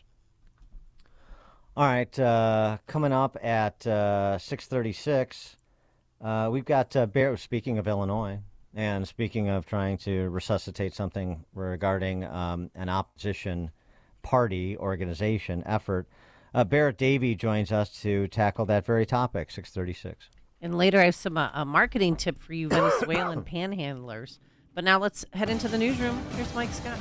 6:33 on AM 560, The Answer. 5 states held presidential primaries Tuesday. President Biden and Donald Trump already secured the nominations of their respective parties. All 5 won the 5 states, and attention now shifts to down-ballot races, especially in Ohio, where senatorial candidate Bernie Moreno won the state's GOP primary, setting up a race between him and incumbent Sherrod Brown. I called to congratulate Mr. Moreno. That mission is still clear. That mission is to defeat Sherrod Brown this November and put this country back on track by having a senator who has Ohio's values in Washington, D.C. Ohio Secretary of State Frank LaRose came in third in that race and is rallying behind Moreno. A Texas immigration law is back on hold. Late Tuesday night, a 3-judge panel at the Fifth Circuit voted 2-1 in New Orleans against an earlier ruling from another panel in effect. Lieutenant Governor Dan Patrick late last night outlined Texas support for the bill. Whether you live in a red state or a blue state, a red city or a blue city, the citizens are fed up with the illegal immigrants all over their cities, all over their counties. SB 4 would allow local police to arrest anyone they suspect of crossing the border illegally. There's an alert out for measles now across the country. CDC says so far 58 cases in 17 states. Former Trump economic advisor Peter Navarro now serving a 4-month sentence for contempt of Congress in a Miami federal prison. He now hopes the high court will decide in his favor on executive privilege. The tragedy here is because I have not been released pending appeal, I will have already done my time before that is done. But that's the price of living in Joe Biden's America. Navarro expected to serve 90 days of his 4-month sentence. Cook County State's attorney's race turning out to be the tightest race on the ballot this primary election cycle between candidates Clayton Harris III and Eileen O'Neill Burke. 99% of precincts reporting still too close to call. Harris led Burke by just under 5,000 votes within the city, while Harris trailed Burke by over 15,000 votes in the Cook County suburbs. The Bring Chicago Home real estate transfer tax referendum appears to be defeated. Last check, 98% of precincts reporting the no votes, holding an advantage of over 8%. Corey Oliver is with the Building Owners and Managers Association. I think that the voters using their voice was merely just saying, hey, we want to continue to think about how to solve this problem because it is a problem to be solved. And that's what we want to do, and that's what we want to be a part of. Mail-in ballots have yet to be returned in that race. Representative Jesus Chuy Garcia won in his primary against Chicago Alderman Ray Lopez. And now we are here with the same spirit of resiliency, saying it loud and clear. Our movement is strong, our movement is bold, and we are progressive. Embattled South Suburban leader Tiffany Henyard, facing criticism for her lavish spending and leadership style, suffered a major setback at the polls Even though she wasn't on the ballot Tuesday, the Thornton Township supervisor was pushing for a tax to fund mental health services that failed by a wide margin. The news, a service of the Chicago Gaelic Park House Raffle. Enter to win a brand new home or a $450,000 cash prize, $100 per ticket. Drawing held March 24th. Visit ChicagoGaelicParkHouseRaffle.com. A check of traffic and weather on the way next on AM 560. Should biological men be allowed to compete against women? Should women be forced to share locker rooms with biological men? This is the fight that All-American swimmer Riley Gaines is fighting across America as she advocates for the safety, privacy, and quality of women and girls in sports. See Riley Gaines live in Chicagoland on Friday, March 22nd, presented by Breakthrough Ideas and the Parents Matter Coalition. Get your tickets at 560theanswer.com/tickets. That's 560theanswer.com/tickets. This is the time of year to enjoy life, so stop letting pain in your joints keep you from doing what you want to do this spring. Call QC Kinetics now. QC Kinetics is the nation's leader in regenerative medicine. I'm talking lasting joint pain relief, folks. No surgery, no drugs, and no downtime. QC Kinetics is literally transforming lives. Their advanced treatments harness your own body's ability to restore and repair damaged joint tissue. No pain pills, no risky surgery. This is an all-natural solution. QC Kinetics has tens of thousands of satisfied patients who've reclaimed their mobility. Take action now. Live your best life this spring and summer. It's a great use of your tax refund, by the way. So call QC Kinetics for a free consultation. 312-809-5955. 312-809-5955. That's 312-809-5955. Balance of Nature's fruits and veggies supplements, changing the world one life at a time. I've been watching it on TV, and then my son has my husband, and I guess he just called up and surprised me. He had ordered it, and I didn't expect it for me to notice it so right away. I kind of shocked my husband when I told him. I've been taking it like a little over a week. I'm taking it, and then I can already notice a difference. I do feel very good. I can't even put it into words. I feel really good every day. I don't wake up grouchy. I love everybody to think it. I think it's wonderful. Call 1-800-246-8751 or go to balanceofnature.com and sign up as a new preferred customer. And for a limited time, get 35% off your first order, plus $10 off any additional sets. Go to balanceofnature.com or call 1-800-246-8751 and get this special offer by using discount code CHICAGO. Support our police and hire the police to personally protect you. You've watched the news. Rising crime has been affecting our everyday lives in Illinois more and more these days. Blue Star Security can protect you, your business, or your security company in Chicago with over 900 off-duty police officers, all W-2 employees. I'm Anthony Varchetto, president of Blue Star Security and a 20-year law enforcement veteran. The 900 state-certified active and retired law enforcement professionals. We serve businesses and private organizations with supply chain and special event security and also protect our loved ones at places of worship and schools all across the Chicagoland area. Blue Star Security's technology allows mobilization of off-duty officers quickly and efficiently. Our primary mission is to provide unparalleled protective services for each assignment with integrity while maintaining our commitment to community service in the Chicagoland area. Visit online to schedule a free security consultation at BlueStarSecurityLLC.com. That's BlueStarSecurityLLC.com. Why are people saying "Hugh, yeah" to Jackson Hewitt? Find out before it's too late. Hurry into Jackson Hewitt today. 641. Let's get a check of the roads. A service of Dell Technologies.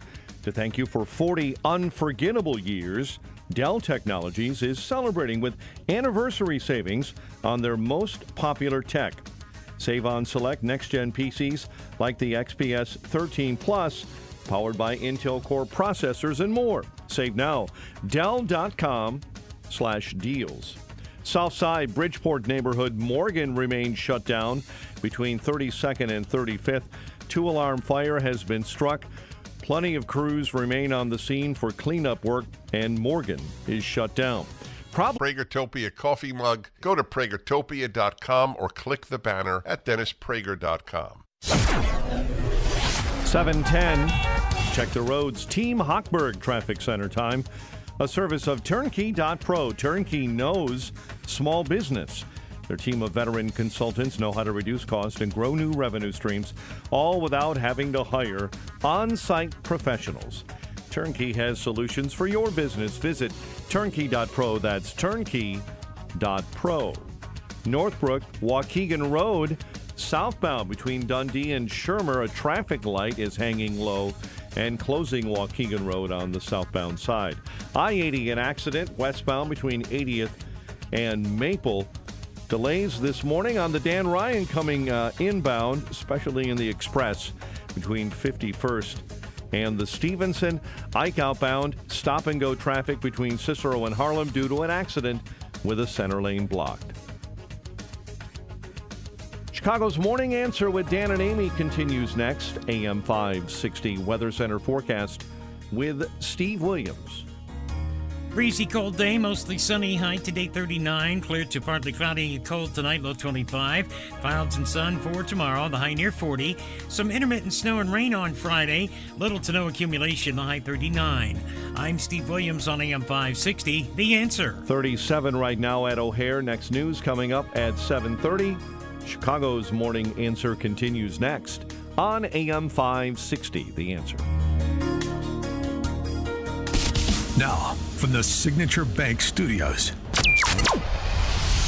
this is Chicago's Morning Answer with Dan Proft and Amy Jacobson on AM 560, The Answer.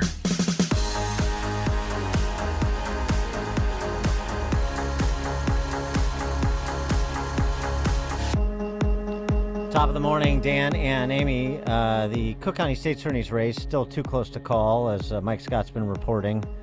99% of precincts reporting, and you've got about a 9,000 vote lead for retired Judge Eileen Burke, with about 100,000 mail-in votes to count. To be precise, 109,000 mail-in ballots have to be counted, which I don't think is going to fare well for Burke. Yeah, I think that's probably right. Yeah. I think that's probably right. And bring Chicago home, it's only 23,000 vote difference, so that could go a different way too with these mail-in ballots. I wish we could do old school like we used to have, just election day. Back in the good old days. Yes. Yeah, right. Simpler times. Well, it wasn't so close for some of these, although it was for some school referendum, like in District 87, which is less than 90 votes as last reporting, with mail-in ballots to be counted there. That's 187 million dollar bond issue there, just massive. In Wilmette, Illinois, part of New Trier Township, part of the enlightened class, the smartest, richest, most talented people the world has ever seen. Because they let you know. That's how we know. They tell you. Yeah, that's how we know. And the posture has usually been, there have been some exceptions over the year, I recall. Occasionally a New Trier referendum goes down, probably because it wasn't big enough, then it's made bigger, it's put on the ballot again the next cycle, and it passes. But it's rare when a school referendum goes down, and by the margin it did in the local school district in Wilmette, which is Avoca, it's like 3-1 against. Look, I don't want to level the charge that normally would come from the League of Women Voters or the local union. But, what happened? Wilmette doesn't care about kids anymore? Doesn't care about schools? Is not interested in having the best education for the best and the brightest? I'm positively nonplussed, as you can imagine. To help us understand what the hell is going on in Wilmette, we're pleased to be joined by Christina Burke, who is a Wilmetian, as I understand it, and was involved in opposing this referendum. In fact, I think she was one of the leaders of the opposition to this bond issue. Christina, thanks for joining us. Appreciate it. Good morning.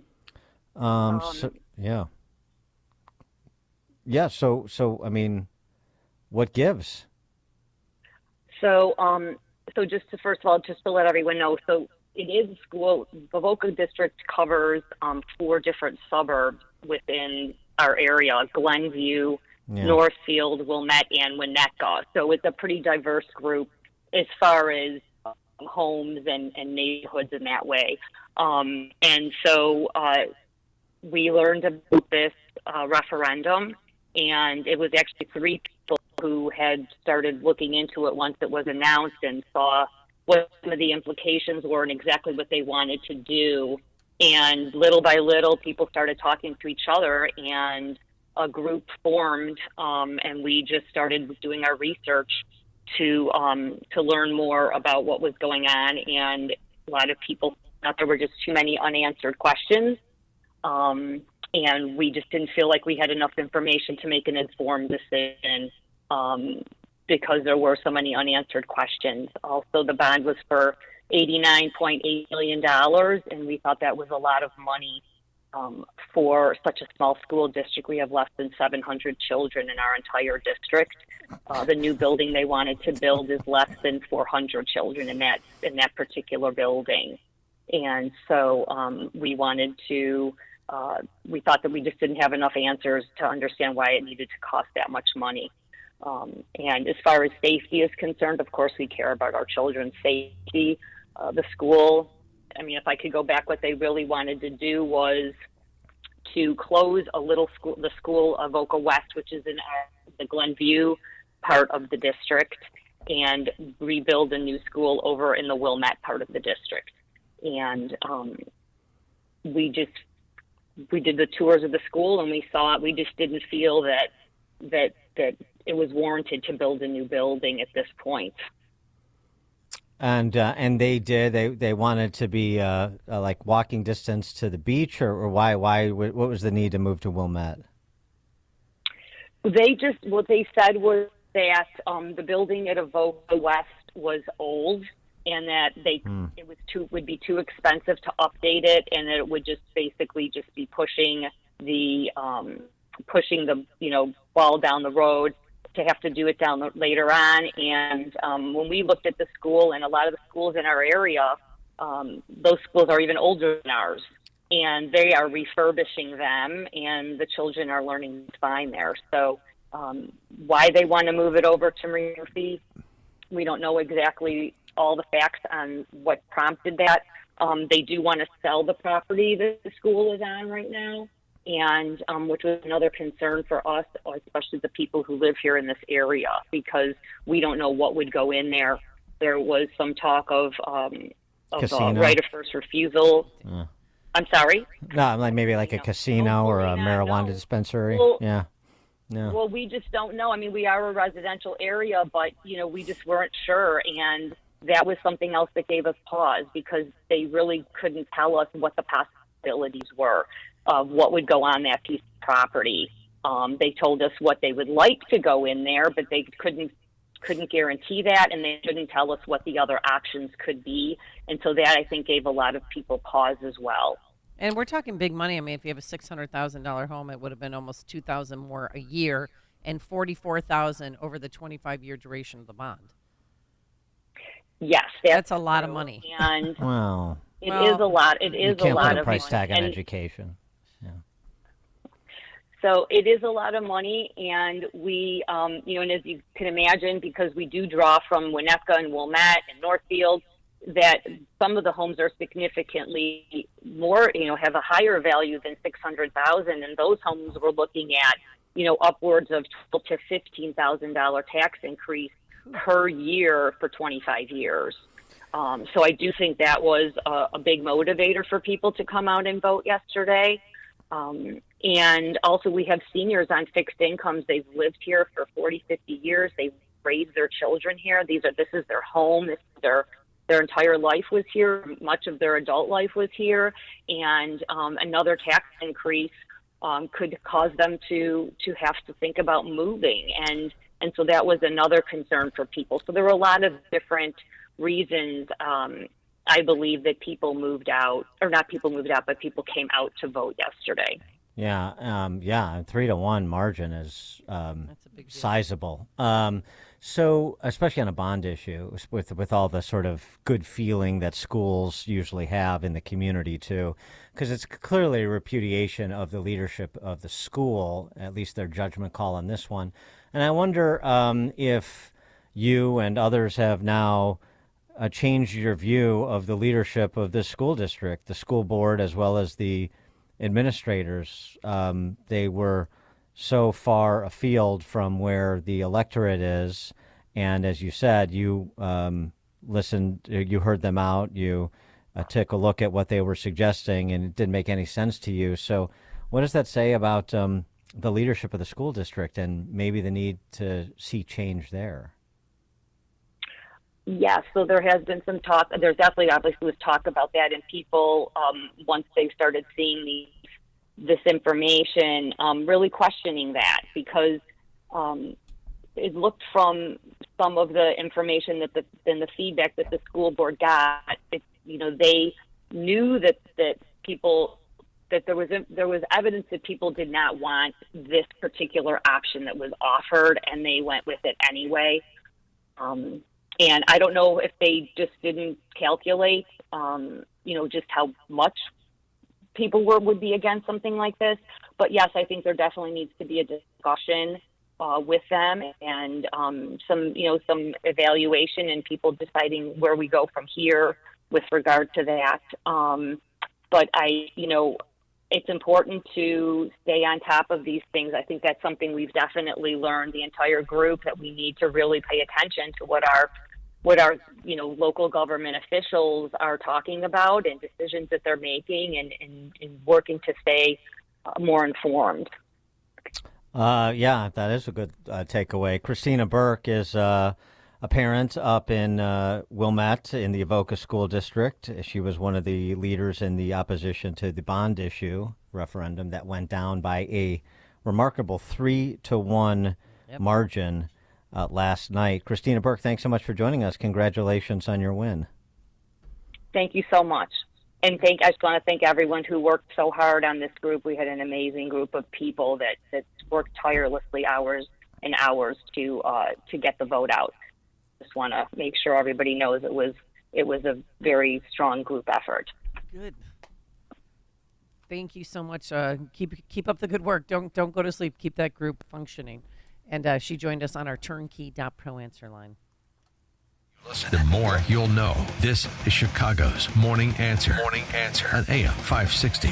The Answer. Relief Factor, pain relief that's natural, pain relief that works, and pain relief that attacks the source of the pain. That's the experience of tens of thousands of Americans who are taking Relief Factor right now. See their incredible video endorsements at relieffactor.com, and then order your 3-week quick starter pack for just $19.95. That's less than $1 a day. Find out if it can work for you like it works for me by ordering your 3-week quick starter pack today. relieffactor.com, relieffactor.com. Be the next success story. What shall we do with the broke propeller? What shall we do with the broke propeller? Don't look at me, I wasn't driving. Thank you, you're not helping. I don't even know why you bought this boat. You told me that you loved this boat. That was before you wrecked the boat. Well, now you've made it awkward. Accidents don't just happen in sea shanties, so Progressive Boat Insurance has you covered. Take as little as 4 minutes to see what you can save at Progressive.com. Progressive Casualty Insurance Company and affiliates, covered subject to policy terms and not available for all boats or in all situations. All right. It's a fact. QC Kinetics is literally transforming lives. Their advanced treatments harness your own body's ability to restore and repair damaged joint tissue. So if you have pain in your knees, in your hip, in your back, in your elbows, due to arthritis or an injury, there is a solution where you don't have to have surgery or take pills. And we're talking about QC Kinetics. QC Kinetics is the nation's leader in regenerative medicine. We're talking lasting joint pain relief with no surgery, no drugs, and no downtime. Pro athletes have been doing this for decades, but now this life-changing treatment is available for you. So you can walk and run and climb stairs and play golf and move again pain-free. Again, no pain pills, no risky surgery. This is an all-natural solution. Find out more about this with a free consultation. Oh, and by the way, it's a great use of your tax refund check. just so you know.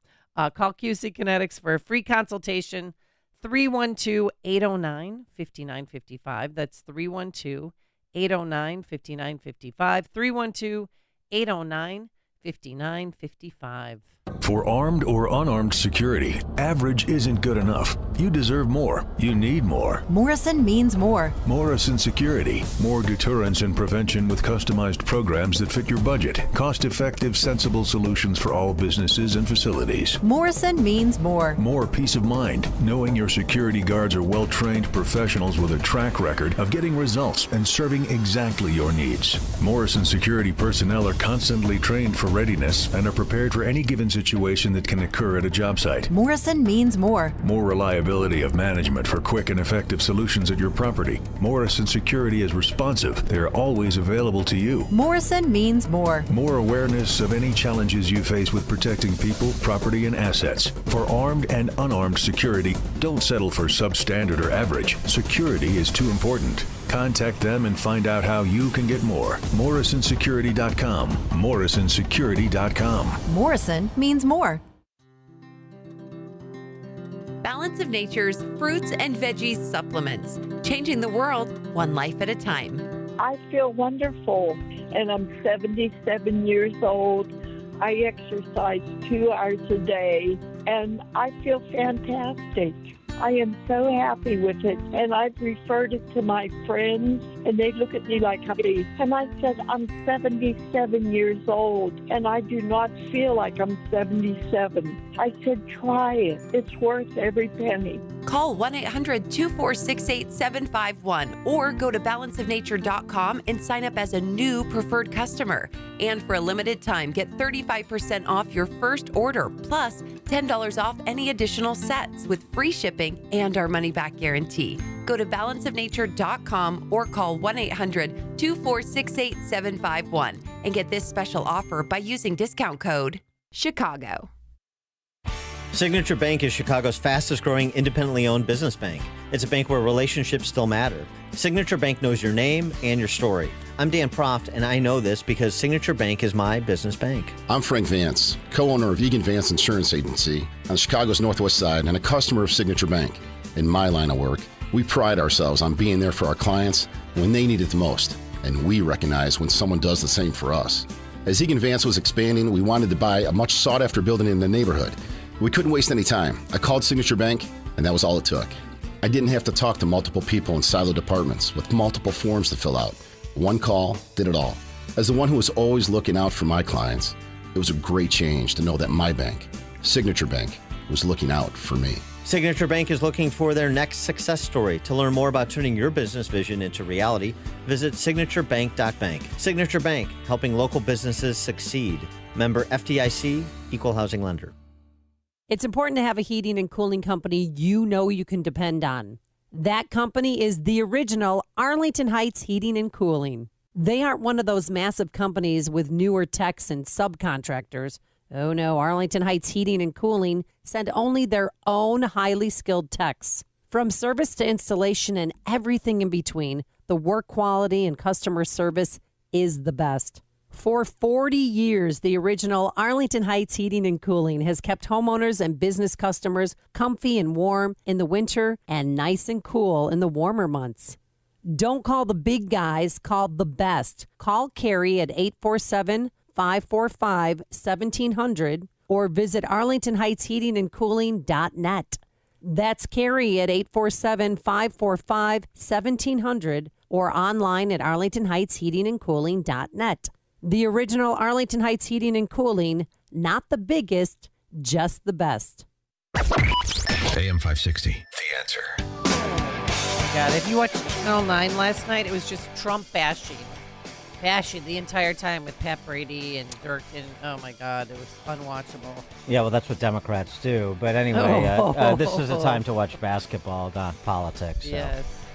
I pay no mind to, especially the local yokel kleptocrats. Coming up at 7:37, we'll touch base with our friend Steve Moore, economist and Govzilla author, on this new report out on the ravages of COVID response policies like school lockdowns. That's 737. And by the way, did you fill out your bracket? You're in our pool, right? I will fill that out today.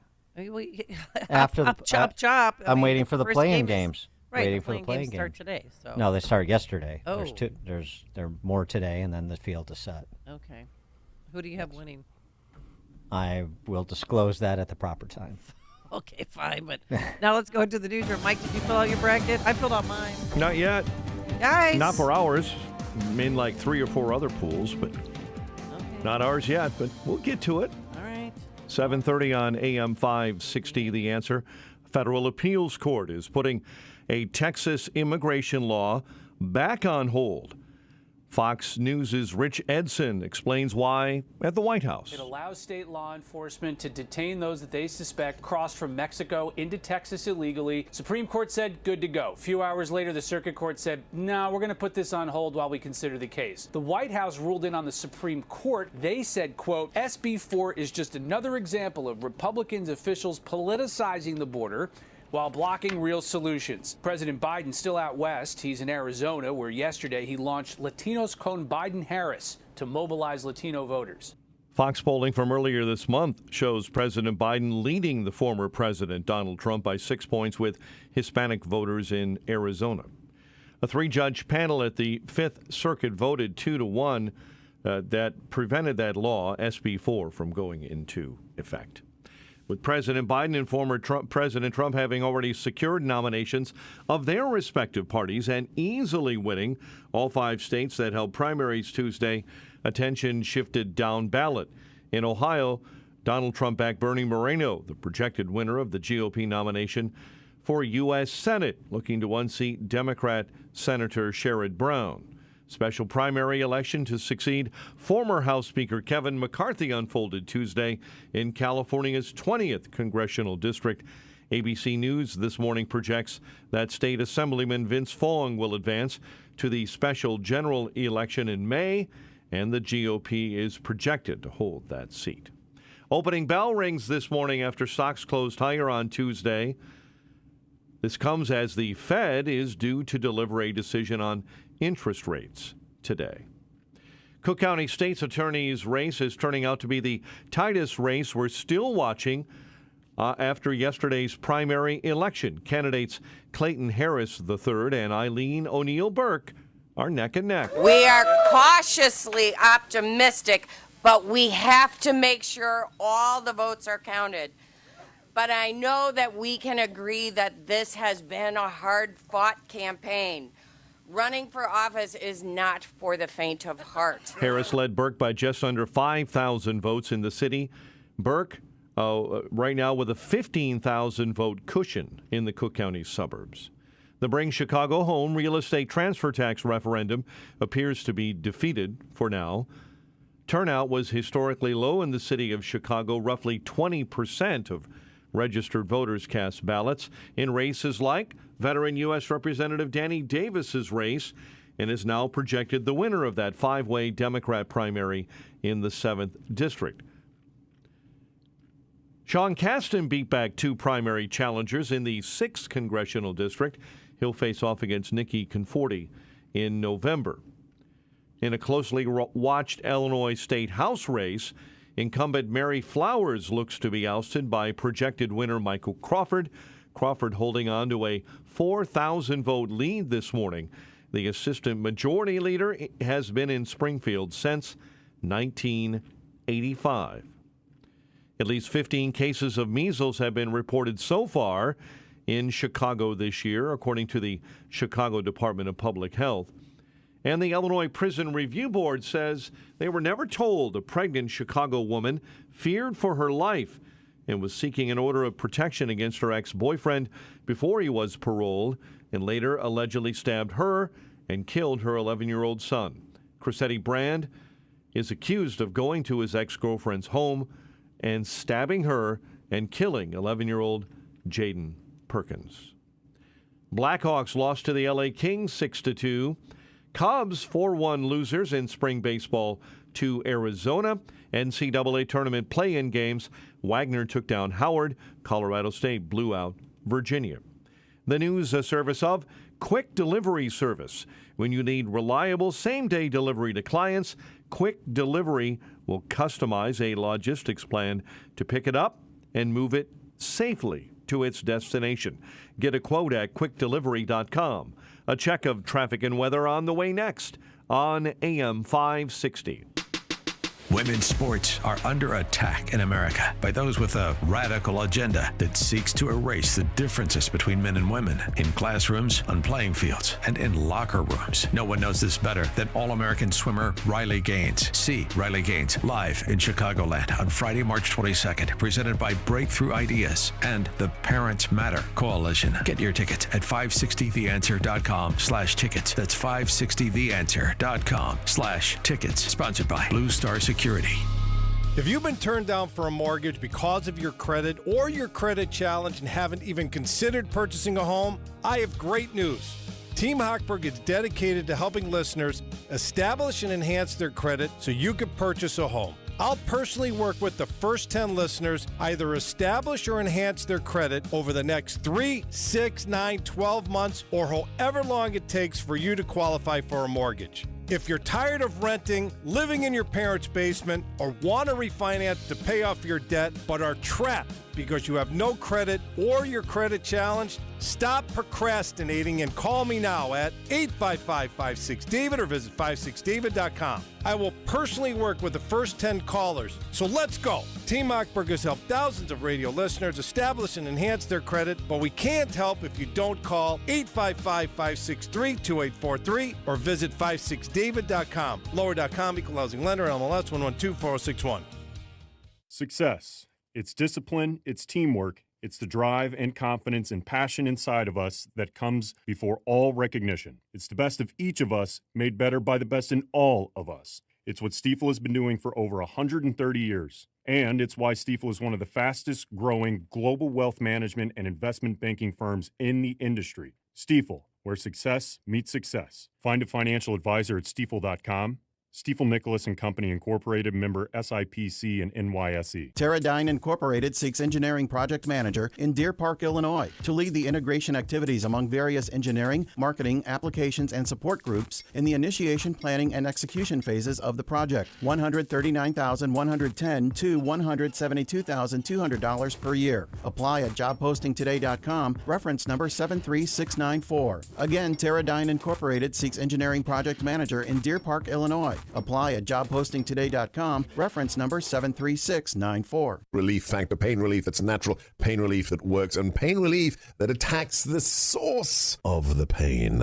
That's the experience of tens of thousands of Americans who are taking Relief Factor right now. See their incredible video endorsements at relieffactor.com and then order your 3-week quick starter pack for just $19.95. That's less than $1 a day. Find out if it can work for you like it works for me by ordering your 3-week quick starter pack today. Relieffactor.com, relieffactor.com. Be the next success story. Seth Holhouse brings hope and insight as he fights against socialism and communism on the Man in America podcast, now available on the Salem Podcast Network. The role of the digital world in shaping our perception of the real world cannot be overlooked. It seems like all of these mechanisms are dividing us in endless ways. Subscribe to Man in America today on Apple, Spotify, Google, YouTube, Rumble, or at SalemPodcastNetwork.com. Download the free Upside app to earn real cash back every time you buy gas. Use promo code EARN for an extra 25 cents per gallon on your first fill-up. That's promo code EARN.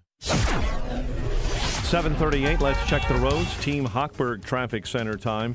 It is a service of Crosscom Public Adjusters. Handling an insurance claim for your home and business is difficult. Crosscom will help you maximize your claim and help you get what you need. They've helped thousands. CrosscomPublicAdjusters.com. Tri-State Tollway accident involving a semi. It's on the left shoulder of the exit ramp to the outbound Eisenhower this morning. Stop-and-go traffic on the Reagan I-88 eastbound right at Route 83. The veterans jamming up northbound between Roosevelt and St. Charles. I-80, disabled vehicles, center lane blocked. This is 8094 between Burr and Grant. And on I-80 in Will County, there's an earlier accident being cleaned up westbound between 80th and Maple. Chicago's Morning Answer continues next. AM 560 Weather Center forecast. Sunny, breezy, and colder with a high of 39. Your next news update is at 8. Chicago's Morning Answer continues next on AM 560, The Answer. Now, from the Signature Bank Studios, this is Chicago's Morning Answer with Dan Proft and Amy Jacobson. Only the biggest stories, only the biggest guests, and only the biggest opinions. This is AM 560, The Answer. Top of the morning, Dan and Amy. So the reviews continue to pour in of what's going on in New York City, both with the Alvin Bragg case, which is yet to take form, but more notably with the Letitia James case, in which Trump has this $454 million bond he has to post in order to appeal this absurd punishment that has been imposed upon him. And what are they going to seize his assets? If he doesn't pay it, that's what they're talking about. Well, that's what Letitia James has suggested. Yeah, the lien his assets at once he falls into a state of tardiness on the payment. Jonathan Turley, George Washington law professor, imploring the higher courts to step in here and restore some order. Basically, his position is in order to get any other judge to look at what I've done to you, you've got to come up with basically $500 million just to appeal. It's like a judge saying, I'm going to take your house away, but you can appeal my decision. You just have to sell your house in order to do it.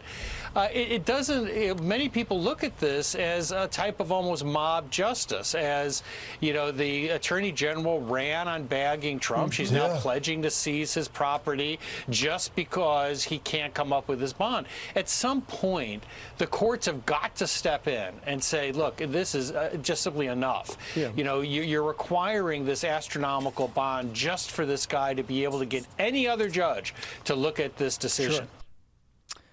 Kevin O'Leary, real estate developer, you know him from Shark Tank. He's been very outspoken on this issue. It's, you know, it's difficult to like a real estate developer, but sort of like an attorney. But O'Leary has become a little bit more likable in the last couple of weeks as he has weighed in, and he went further than Turley. But more importantly, the message about the American brand. You think about America, the reason this is the #1 economy on earth is that we have laws and we have due process and we have property rights. It attracts foreign capital from all around the world. All of that is being shaken to the core here. The concept of seizing assets in 30 days on a bond number that's never been issued. No insurance bond company's ever issued anything near this, so there was no chance it was going to happen. And only giving 30 days notice and time, that's a really bad message. And I think New Yorkers should think well past Trump. Whether he's president or not, or whether this attorney general is gone in 4 years or not, it's irrelevant. This is case setting against the American brand. The most stable country on earth, anywhere, to put capital to work over a long period of time, particularly in real estate, is the United States of America. This is an assault on what we believe to be core. And I find it extraordinary. I think it's very troubling. It has absolutely nothing to do with Donald Trump at this point, in my view, and it is completely bipartisan. This is an attack on America. And I don't know how... An attack on America. Mm-hmm. I mean, who would want to do business in New York after all this? And then Governor Kathy Hochul was like, "Oh, don't worry, you know, real estate investors. This is just a one thing with Trump." Really? Is it really? It's when you're at the hands, you exist at the hands of these neo-Jacobins. It's not just with respect to the big guys, as New York City resident Adele Andaloro found out. Adele Andaloro inherited her family's home in Flushing, Queens, after her parents passed away. She was in the process of selling it when she noticed a problem. Oh, squatters. Mm-hmm. Oh, yeah, they don't leave. Someone changed the entire front door and lock on her home. Here, this guy forced himself into ABC7, or the ABC affiliate in New York, reporting here. Here, this guy just forced himself into my house. No, he did not. Yes, he did. And so did you. You broke through the front door. Officer. The man called the police on her. So why is it that I have to leave and he doesn't have to leave? Because technically he can't be kicked out. We need to go to court. They consider this a landlord-tenant issue. And by law, it has to be handled through the housing court, not with police. If you own this house, you would not want her inside. I don't own the house. I don't own this. Exactly, yes. she does. Yes, but then once again, you should know how the law works. I do know how it works. There's rules to the as you got to go to court and send me to civil court. He says he signed a lease in October, but wouldn't tell us with who. I got proof longer than that. Show us the proof. But who are you for me to show? I showed it to cops. Dan with Channel 7 News. If you don't want to show it, you don't want to show it. Proof. Come here, brother. I like that. I would like to see it. He didn't show me a lease. This is a bill. A bill for work he says he had done to the house. He didn't show police a lease either. The police department doesn't have the lease? No. He's got no documentation. Just bills. So Adele, you're getting arrested right now? I'm being arrested. For what? For being in my own home. And where's your lease? She's fighting the house. It's not her house anymore. My deed is current and legal. Arrested for unlawful eviction. She changed the locks on a man who claims he lives there. It's bigger than just the legal wranglings in a political context. It's this larger point that O'Leary was getting to, and I think the Andaloro case nicely illustrates. And by the way, we have the same problem in Cook County. Oh, yeah. My friend, he had squatters in his house, and he couldn't get them out. Finally got them out.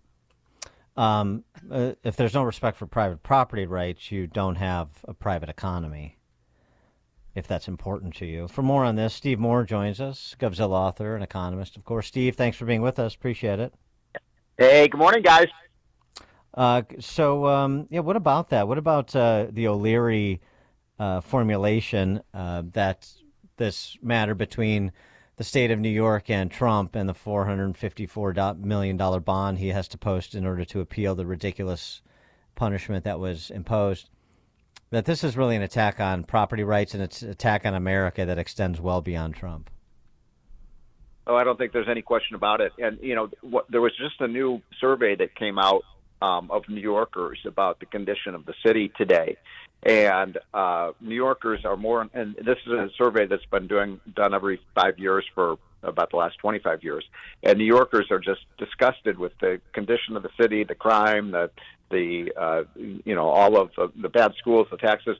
And the last thing New York needs now is to put a big, blaring sign out saying we're not open for business, that anyone who comes to the city and builds things and is a success, we're going to try to tear them down. So it's terrible for New York. It's every American virtually, I don't care if you're Republican, Democrat, Independent, realizes this is just a political witch hunt against Trump because they don't like Trump. I don't really understand the logic of this. If anything, it's making Trump even more sympathetic to voters, and New York should just come to its senses. And there is what is the Eighth Amendment that says that the government cannot charge excessive bail. That if there was ever a case of a violation of the Eighth Amendment, it's here. Well, walk us through like seizing of his properties. How's that going to go down? Say that again. Seizing of his properties. That's right. Exactly. How's that going to work? Just walk us through that. Yeah, what are they going to do? Take away the building on Fifth Avenue? I mean, kick him out of Trump Tower. I know you live here, but we're taking over this place. Letitia James is going to walk in and she's going to say, "You're sitting in my golden chair. This place is mine now." That's where the AG's office is going to be relocated to. It's almost like a scene out of the Batman movie. It's like we're just going to come and take your crap away from you. And look. Every fair-minded person knows that she's not fair-minded. I mean, she basically ran for office saying, "I'm going to get Trump." I mean, come on, what kind of a judicial system we have today when you can just go after your political enemies? Hey, I know you're feeling a little blue, and I don't want to make things worse, but I just wanted to commiserate a little bit. I'm sorry that Bentley is delaying its all-EV plan and changing its vehicle development schedule because I know you had your heart set on a baby blue Bentley EV.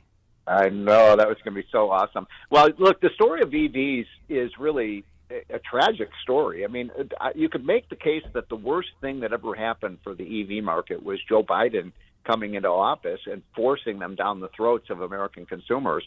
And so what you've had now is, in fact, we just had a little report on this, that in blue states and blue cities like in Chicago, you have a lot of EVs. You know, half of the EV sales in the entire country are in, 3 states, New Jersey, New York, and California. And then you go to red states. You know how many, at the end of 2023, you know how many EVs there were in the entire state of North Dakota? 650. Wow. 650. Well, Wait, how many? So 650 in the entire state. Now, it's a small state for sure, but, so people in California, on average, are 30 times more likely to buy an EV than in North Dakota or Mississippi or Arkansas. And so what's happening here is the EVs have become Biden cars. And so people, for ideological reasons, aren't buying EVs, and so half the country has said, "Hell no, I'm not going to buy them." It's like if you buy an EV, you might as well put a Biden bumper sticker on your car. And so that's because there has been some healthy growth in the EV market. These things have been on the market now for 15 or 20 years, and all of a sudden Biden comes in and says, "You have to buy them. You have to buy an EV. We're getting rid of gas cars." And what did everybody do? They ran out and bought gas cars before he could abolish them.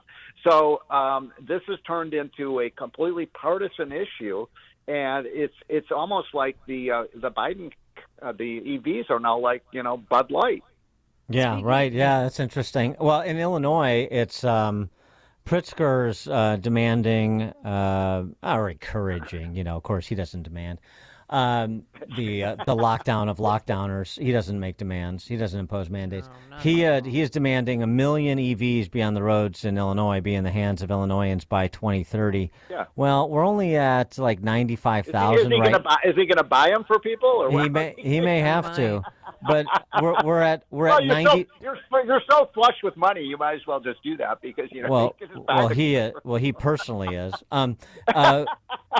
We have 95,000 right now, so we're gonna and it's not exactly been growing exponentially in the last several years. So we're really gonna have to pick up the pace to make it to 1 million by 2030.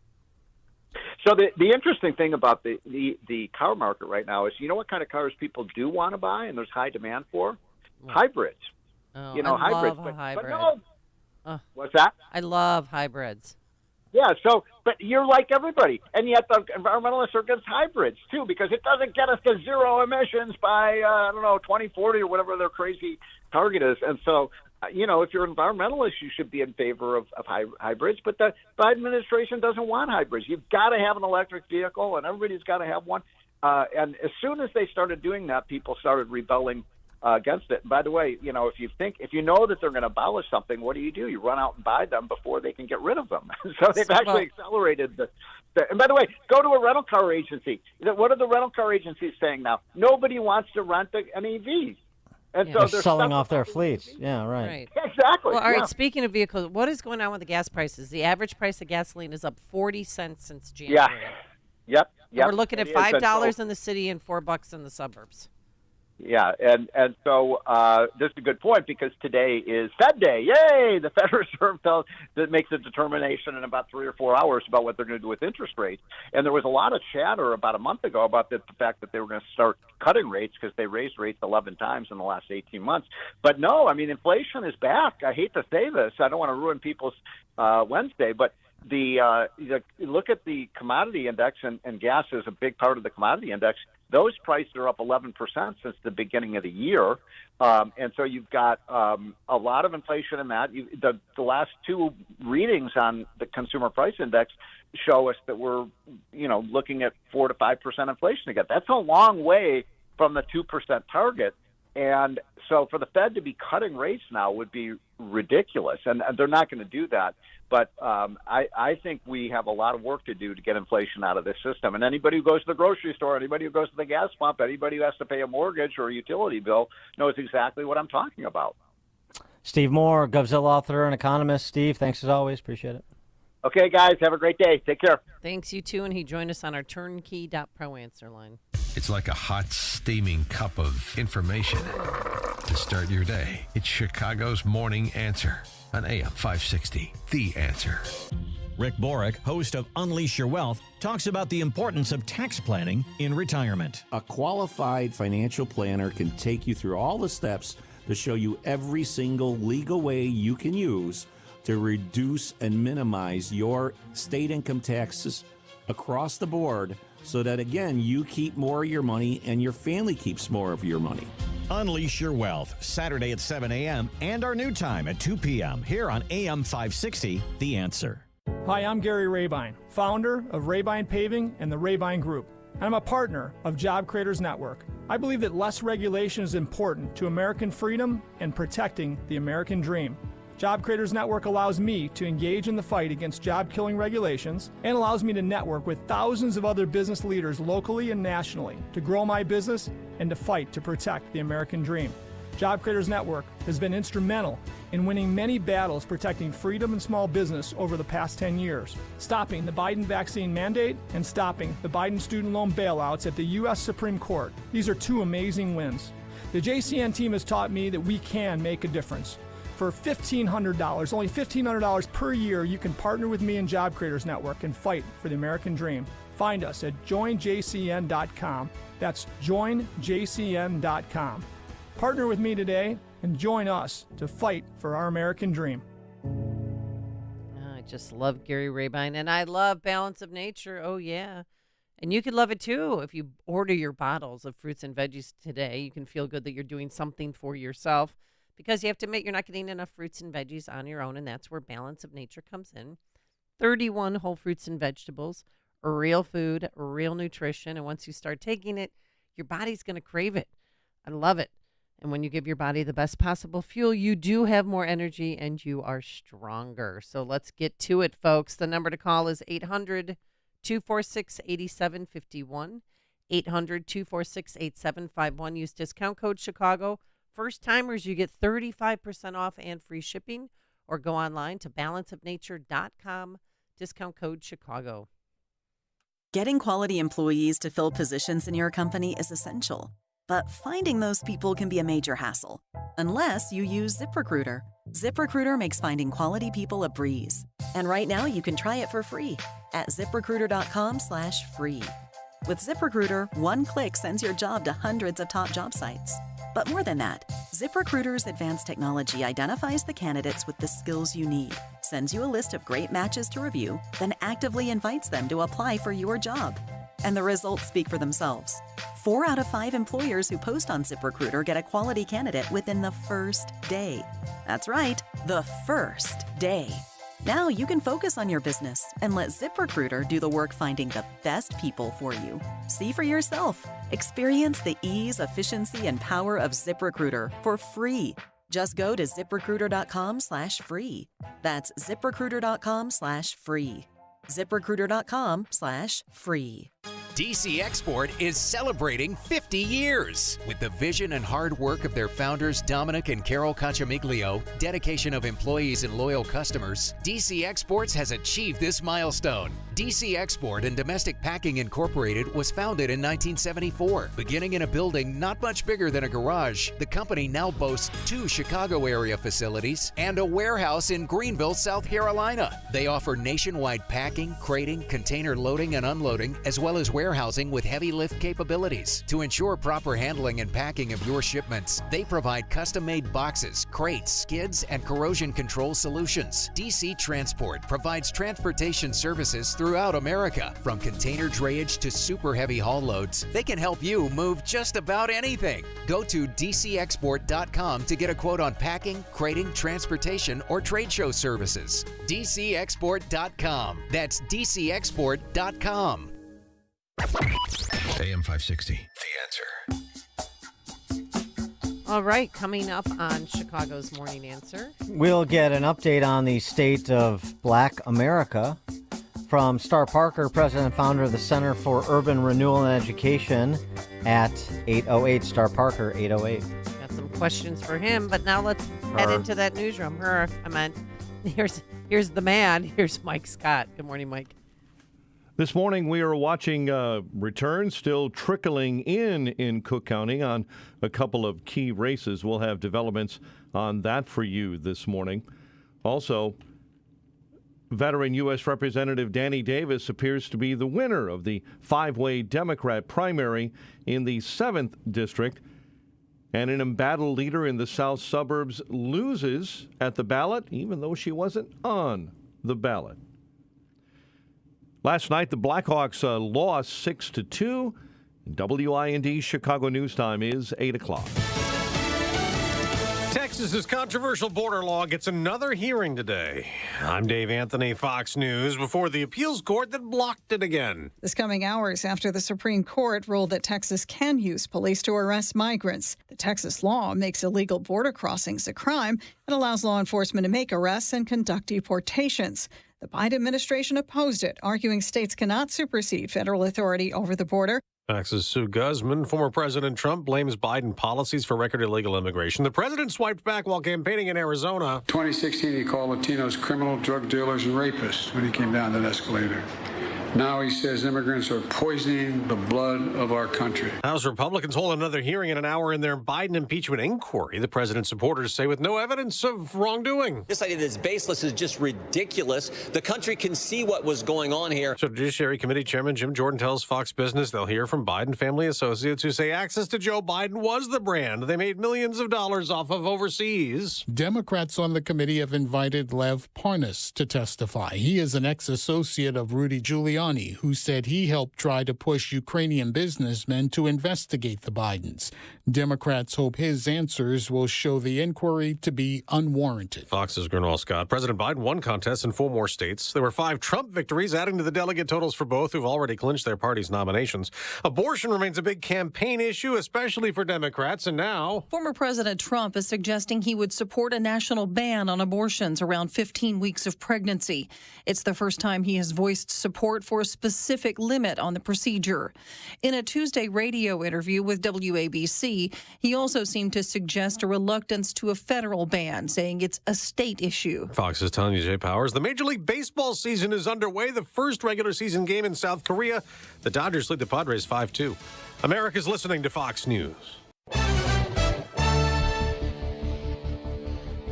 34 degrees in Chicago, partly to mostly sunny skies this morning at 8:02. No surprises in the Illinois presidential primary last night. President Joe Biden and former President Donald Trump winning both of their parties' nominations.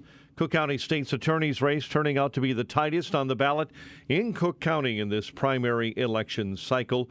With 99% of precincts reporting, it is still too close to call. Burke holding a 9,000-vote lead, and a Harris spokesperson still holding out hope. Are ready for progress to continue in Cook County. I think Cook County knows that a strong Democratic message is what this office needs to keep moving forward. And I think Clayton represents that. Clayton Harris III led Burke by just under 5,000 votes within the city, while Harris trailed Burke by over 15,000 votes in the Cook County suburbs. The Bring Chicago Home Real Estate Transfer Tax referendum appears to be defeated. At last check, 98% of the precincts reporting the no votes holding an 8.5% advantage. Representative Jesus Chuy Garcia won in his Democrat primary against Chicago Alderman Ray Lopez. Former State Senator Darren Bailey concedes to U.S. Representative Mike Bost in the GOP primary in southern Illinois, while Bill Foster is the projected winner in the 11th District primary. He will face off against Republican Jerry Evans. Blackhawks lost to the LA Kings last night on the road, 6-2, while the Cubs lost to Arizona 4-1 in spring baseball. The news, a service of Fox Valley Coins, currently buying all gold and silver bars and coins, silver dollars, rare date, proof, and mint sets. Visit foxvalleycoins.com. It's 8:04, time for the AM 560 Business Beat, a service of Signature Bank. Visit signaturebank.bank for all your commercial banking needs. Now the latest from the Fox Business Network. I'm Liz Clayman, and this is the Fox Business Report. General Mills shares are rallying after earnings were better than expected. It is parent company of Cheerios, Bisquick, Wheaties, and other brands. Though it wasn't selling as much volume in recent months, that was offset by price increases and cost savings. General Mills is standing by its forecast for the year. JetBlue Airways is cutting some routes with weaker demand. It's also dealing with limited aircraft because some of its planes are grounded while Pratt & Whitney engines are being inspected. Nikola says it is dealing with supply chain issues that are delaying production of its new hydrogen trucks. And the Federal Reserve meeting concludes today with Fed Chair Jerome Powell offering an update on the economy. That's your Fox Business Report. I'm Ginny Coselda, invested in you. 8:05, a check of traffic and weather on the way next on AM 560. Brandon Tatum is hearing the same old story. What did that ghostwriter do with the information Joe Biden shared with him on his laptop? What did he do after you were named special counsel? He slid those files into his recycle bin on his computer. Tried to destroy the evidence, didn't he? And here we go with Biden doing the same suit warmed over. Are we witnessing another Hillary Clinton? The Officer Tatum Show. Weeknights at 8, right before Sean Hannity at 10 on AM 560. The Answer. Balance of Nature's fruits and veggies supplements. Changing the world one life at a time. I feel wonderful, and I'm 77 years old. I exercise 2 hours a day, and I feel fantastic. I am so happy with it, and I've referred it to my friends, and they look at me like I'm crazy. And I said, I'm 77 years old, and I do not feel like I'm 77. I said, try it. It's worth every penny. Call 1-800-246-8751 or go to balanceofnature.com and sign up as a new preferred customer. And for a limited time, get 35% off your first order, plus $10 off any additional sets with free shipping and our money-back guarantee. Go to balanceofnature.com or call 1-800-246-8751 and get this special offer by using discount code CHICAGO.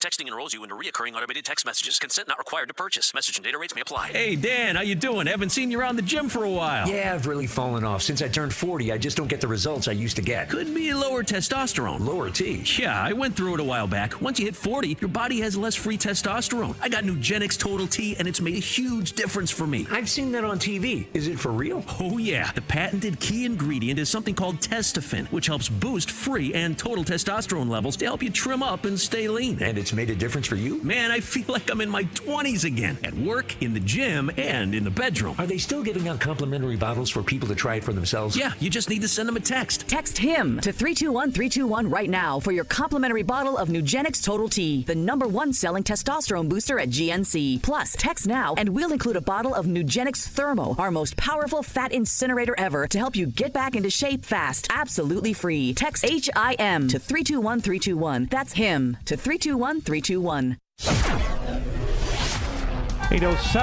Let's get an update on the roads. Team Hochberg Traffic Center time. We'll start on the Kennedy, 90 minutes from O'Hare into the Burns Circle interchange.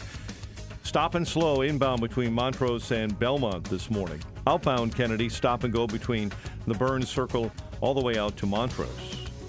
Ike inbound, 90 minutes, 390 to the old post office. Stevenson right now stop and go between First and Pulaski. Dan Ryan inbound, a heavy 42 between 95th and the Burns Circle interchange. DuSable Lakeshore Drive, jam solid northbound between Marquette and Hayes. On the Tri-State, an accident involving a semi. It's on the left shoulder of the exit ramp to the outbound Eisenhower. Chicago's Morning Answer continues next. AM 560 Weather Center forecast with Steve Williams. Breezy cold day, mostly sunny, high today 39, clear to partly cloudy and cold tonight, low 25. Clouds and sun for tomorrow, the high near 40. Some intermittent snow and rain on Friday, little to no accumulation, the high 39.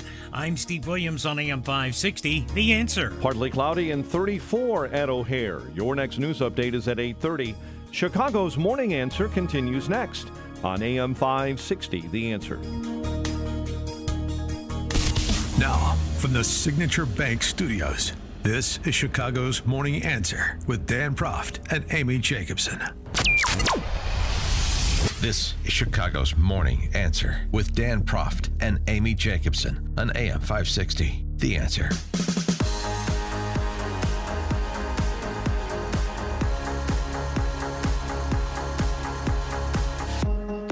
Top of the morning, Dan and Amy.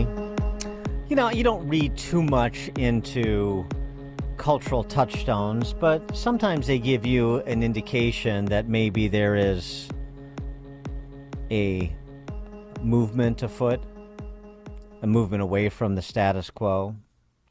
The American Society of Magical Negroes. That's a movie that opened this weekend. Yeah, I saw the trailer. Ugh. Yeah. I mean, David Allen Greer, who's one of the leads in this, who's actually really funny, if you remember him from In Living Color. He's actually a really good comedic actor, but you can only make so much of a script like this. Watching you walk through a room full of white people was the most painful thing I've ever seen. Excuse me. Sorry. I don't want to take you to a job interview. There's a recruiting class starting right now, and we got to get you in it. Welcome to the American Society of Magical Negroes. I don't really understand. It's easier to say.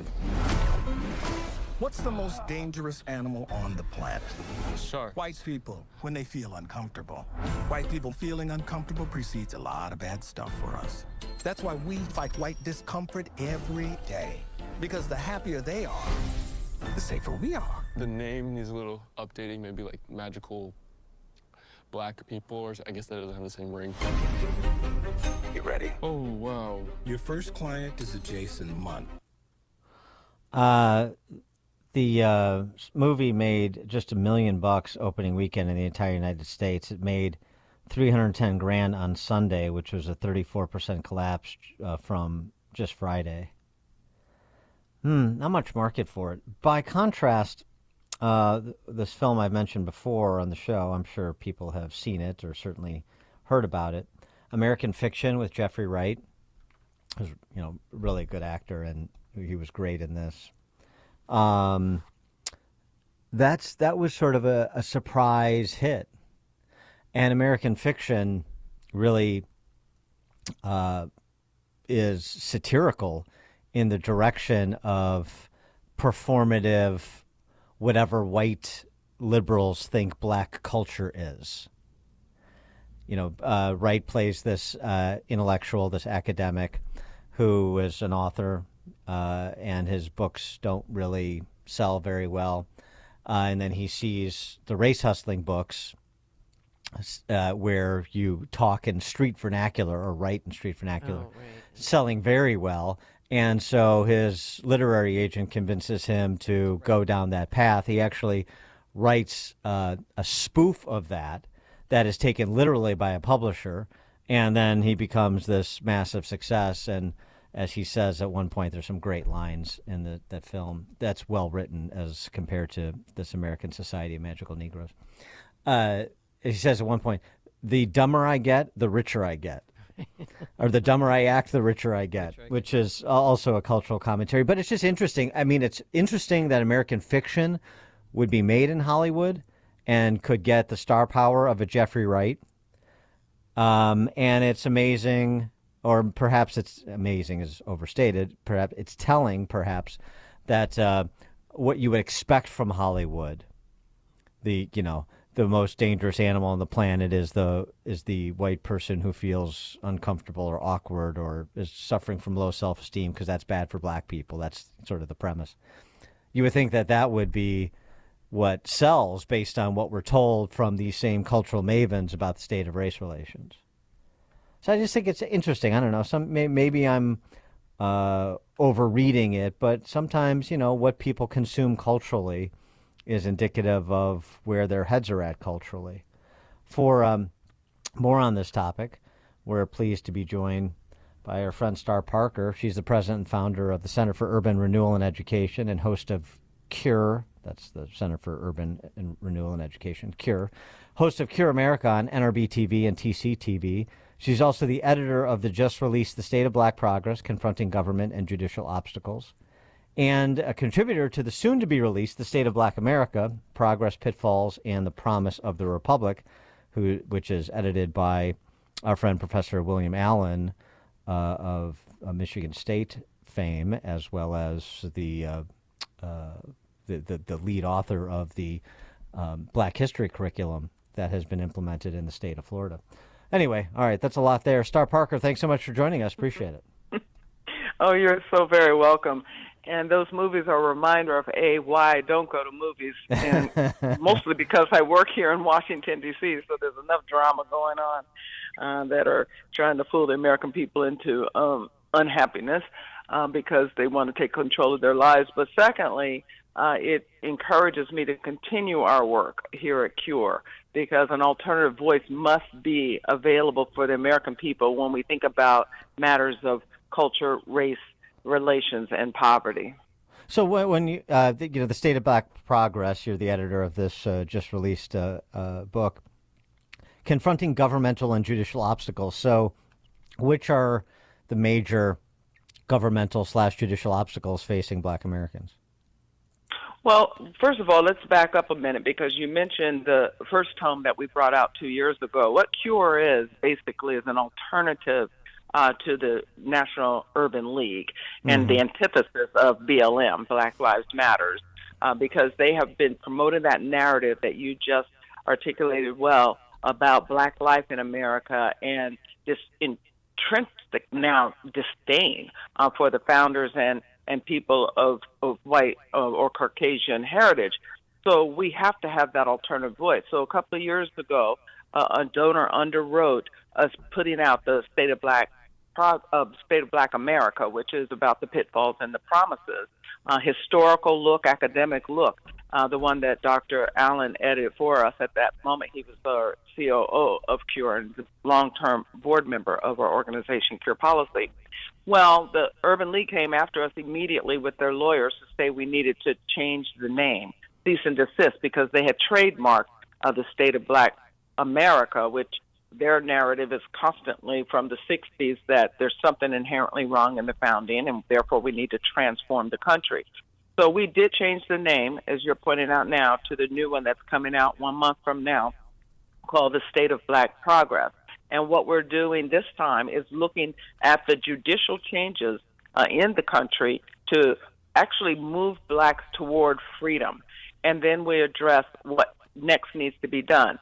The authors of the essays, we call it a tome because it is a compilation of essays from major scholars on particular areas of public thought.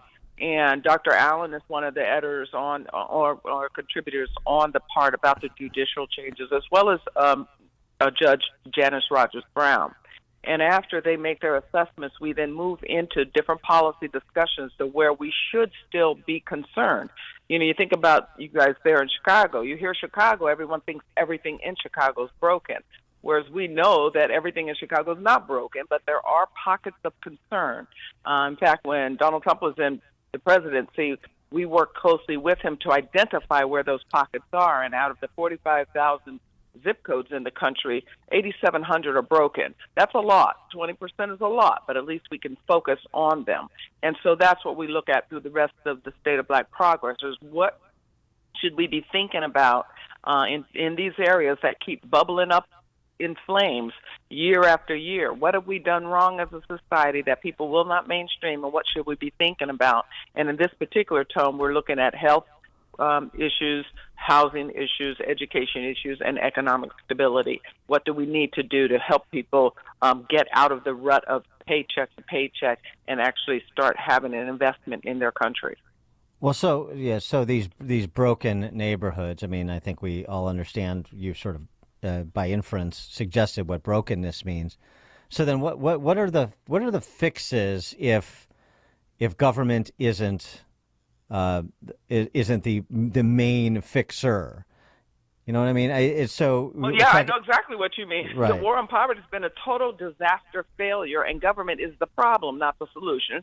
As Ronald Reagan told us way back then in the 80s. Well, now we can see, fast forward to today, that government is still the problem. When you think about the answers, as you're getting to, it's to remove governmental barriers over these areas in people's lives that they should control themselves, whether it's housing, whether it's health, whether it's education, and or whether it's what we argue in this particular tome is about freedom from Social Security, to allow people to put their monies into the market so that they can maintain a healthy portfolio to transfer to their children and or have a healthy retirement.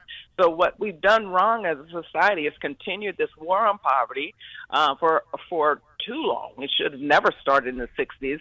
What we've done as a result is we've trapped people in certain zip codes to where everything in those zip codes is broken, from family life to educational life. Government controls all their interests, and all of their politicians are corrupted. They're singing the same song because they're social justice warriors who really don't like America. So that's really, in a nutshell, what we need to do to fix these problems in these broken zip codes is remove governmental barriers, dismantle the welfare state. And for those not familiar with your story, I think we've had you on before, and we've mentioned that, but it bears repeating. I mean, you're a success story that can be modeled too. So you've walked in the shoes that many who are in these broken communities have walked in, and came out better for it. You're absolutely right, and I'm glad that you brought up my personal story, because it is an example of what happens when an individual decides that they want to take care of their own lives. I bought the lie of the left that most that are trapped in these zip codes have bought, and now their lives are still in despair. My problems were somebody else's fault. That I was poor because others were wealthy. That America's so racist I should not mainstream. And in listening to these lies over and over again without an alternative, it's why I built an alternative, you really can buy into unfairness in my life. Too bad, I'm just going to let it unravel. And mine did unravel, as many in these zip codes are unraveling. Criminal activity, drug activity, sexual activity. I was in and out of abortion clinic after clinic and then landed on welfare. And it wasn't until a Christian conversion that I was able to change my life, pull it together, become responsible with my choices, finish school, get a degree, and start a business. And that business, when it was destroyed in the 92 Los Angeles riots, the Rodney King riots, the same thing we're dealing with still again today, transitioned me into the work in public policy to say, I'm going to Washington and try to remove these barriers so that people will begin to take control of their own lives and be able to have some dignity, some personal responsibility, and be able to live free. And do you think that message is gaining resonance, or is it waning in relevance? Well, that's a fascinating question, because after I consulted on federal welfare reform in the 90s, and after we did that, we started seeing poverty rates drop because work was increased. And so people do buy ideas when given the opportunity, if you will. When we've been promoting for 30 years school choice, now it's the black community, the poorest of moms, that want that for their children, to money to follow their children to schools that they want. The challenge is the social justice warriors keep standing in the way. When the nation was on fire because of George Floyd and his death, we actually ran billboards in those hard zip codes, including those zip codes up there where George Floyd lost his life, that were very simple in these communities. The success sequence: you really want to get tired of poverty, then finish school, take any job, get married, save and invest, and give back to your community. And Black Lives Matter demanded from the billboard company that they take those boards down. Wow. They told them to breach their contract with me, or if you don't take them down, we're going to burn them down, was their message. And the billboard company then took them down and sent their money back. So to answer, it's a long answer to your short question, that yes, can people live free? I believe they can. Now, will they all be equal in how they live? Of course not. But the capacity to live free and to make personal responsibilities is a gift from God for every individual. But what we've done is allowed for government and demagogues to get in the way of people to make decisions for their own lives. We trapped them in housing projects. We trapped them in failing schools. We trapped them in a broken Social Security retirement system. We trapped them in government health care, and therefore they're not being successful in their lives. And when people are under pressure and they don't think they have anything to live for, the blood runs in the streets, the blood of abortion and the blood of these young men who just keep shooting at each other. And now with this presidential election year, do you think more black voters are leaning towards Trump than the last time around? And if so, why? All of the polling is showing it. Well, I think what's happened is people actually could have a contrast now. I mean, when you ask was life better under Donald Trump, the answer is yes, including the black community. We saw after he signed the tax bill into federal law, we saw for the first time in the history of the country more African Americans make over $75,000 a year than under $25,000 a year. We saw poverty drop almost in half. And what we also saw was with the Opportunity Zone initiative that was in that tax bill, activity beginning in those broken zip codes that we talked about earlier.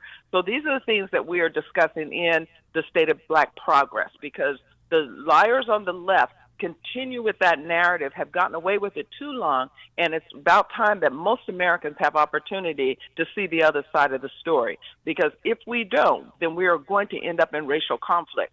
Most Americans now have interracial relationships, whether it's through their work, whether it's in their neighborhood, whether it's just their kids playing together.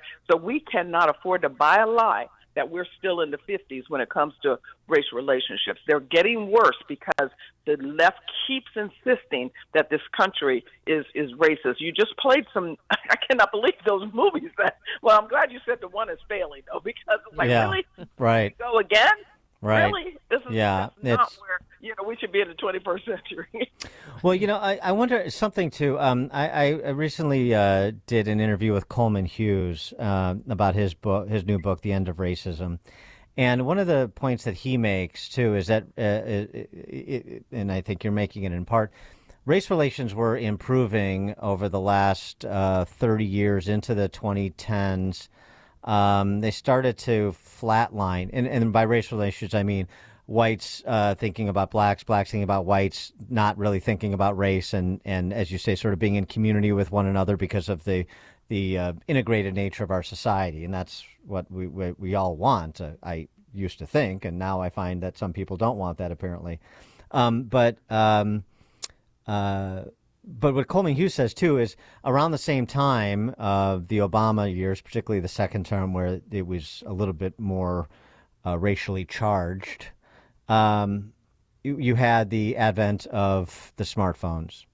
And so now you have, we talk about screen time and kids and social media, but one of the under-discussed aspects of this is incendiary incidents where a cop mistreats a black citizen.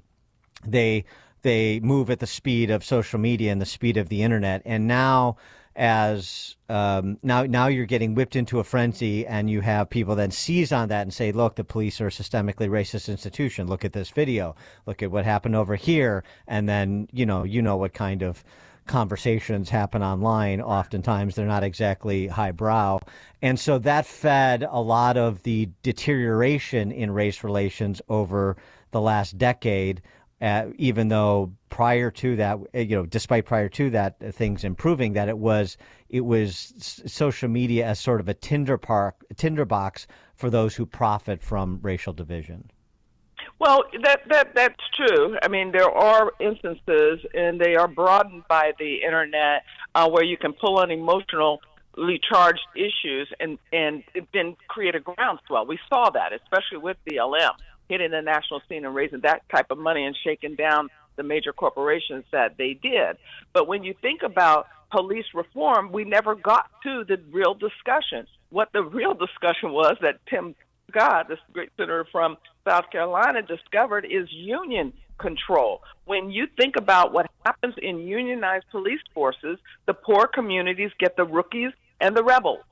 This man that killed George Floyd, Chevin, I think his name was, had been under suspicion for quite some time. Let's just put it that way. When we look into what happened with Michael Brown, what was that young rookie doing in that community alone? A community that everything was broken, and you got big, angry men. So union was a discussion that we should have had, but you're exactly right. When you can send it around the world real quickly that this is all policing, then immediately you're in a whole new discussion to never really get down to the bottom line. And one of the challenges that we ran into and keep running into, especially with the progressive left that are heavily invested in social justice movement of Marxism, is that then they want to nationalize all the discussions.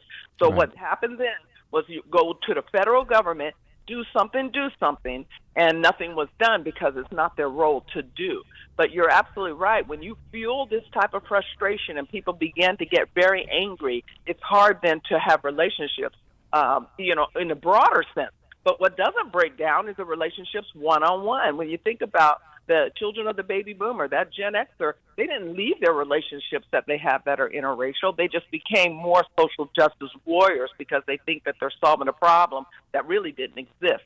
The perception of racism is an industry in and of itself. And we saw that when you had even B of A doling out $1 billion to try to make it go away. Star Parker is the president and founder of the Center for Urban Renewal and Education, CURE, host of Cure America on NRB TV and TCT TV, and contributor to the soon-to-be-released The State of Black America, Progress, Pitfalls, and the Promise of the Republic, which comes out May 24th, but you can pre-order it all the usual places. Star Parker, thanks again for joining us. Appreciate it. You're so welcome, and that's the State of Black Progress that will come out. We have a cease and desist against using the word America. Sorry, State of Black Progress. State of Black Progress. Yeah, I don't want to fight them. Sorry, I don't want to cause any litigation. State of Black Progress confronting governmental and judicial obstacles. Very good. Thanks so much, Star. Appreciate it. You're so welcome, Dan. Thank you. Yes, what a lovely conversation. And she joined us on our turnkey.pro answer line. Coming up on Chicago's Morning Answer. The New York Times realizes what the data says about the impact of school closures. We'll start there with Jeffrey Tucker at 8:38. That's a good one. But now let's head into the newsroom. Here is Mike Scott. Good morning, Mike. 8:31, Dan and Amy. 34 chilly degrees this morning. And a South Korean tanker capsized off southwestern Japan this morning, killing 7 on board. 1 crew member survived. The fate of others unknown. 5 states held presidential primaries as President Biden and Donald Trump have already secured nominations of their respective parties and won all 5 states Tuesday. Down ballot in Ohio, Trump-backed Bernie Moreno is the projected winner of the GOP nomination for Senate, looking to unseat Democrat standard holder Sherrod Brown in November. And I want to thank President Trump for all he did for me, for this campaign, for his unwavering support, for his love of this country. Yesterday, a federal appeals court put a Texas immigration law back on hold. Late Tuesday night, a 3-judge panel at the 5th U.S. Circuit Court of Appeals voted 2-1 against an earlier ruling from another panel that put the law, titled SB 4, into effect. SB 4 would allow local police to arrest anyone that they suspect of crossing the border illegally. Arguments are set to be heard Wednesday morning on Texas' request to put the law back into effect. I'm Mark Mayfield. Negotiations to reach a temporary ceasefire in the war between Israel and Hamas are ongoing. Secretary of State Antony Blinken visiting Saudi Arabia and Egypt. It's time to play ball, apparently. The Major League Baseball regular season has gotten underway this morning. Padres are playing home team to the LA Dodgers in Seoul, South Korea. Cook County State's Attorney's race still turning out to be the tightest race on the ballot during Tuesday's primary election. Candidates Clayton Harris III and Eileen O'Neill Burke are neck and neck. We are cautiously optimistic, but we have to make sure all the votes are counted. But I know that we can agree that this has been a hard-fought campaign. Running for office is not for the faint of heart. The Bring Chicago Home real estate transfer referendum appears to be defeated, with 98% of precincts reporting the no votes holding sway with about an 8.5% advantage. Veteran U.S. Representative Danny Davis, winner of the 5-way Democrat primary in the 7th District. Representative Jesus Chuy Garcia winning over Chicago Alderman Ray Lopez. Bill Foster, the projected winner in the 11th District Democrat primary. James Martyr won the nod in the far west suburban 14th District GOP primary and will face off against Lauren Underwood. In the race for clerk of the Cook County Circuit Court, incumbent Iris Martinez lost to challenger Mariana Spiropoulos. Commissioner of the Metropolitan Water Reclamation District, Martinez garnering only 35% of the vote after replacing the scandal-plagued Dorothy Brown. In other news we're watching, the city of Chicago suing gunmaker Glock, claiming that the manufacturer of weapons has an easily modified weapon. Cheap and accessible devices known as Glock switches can be purchased online.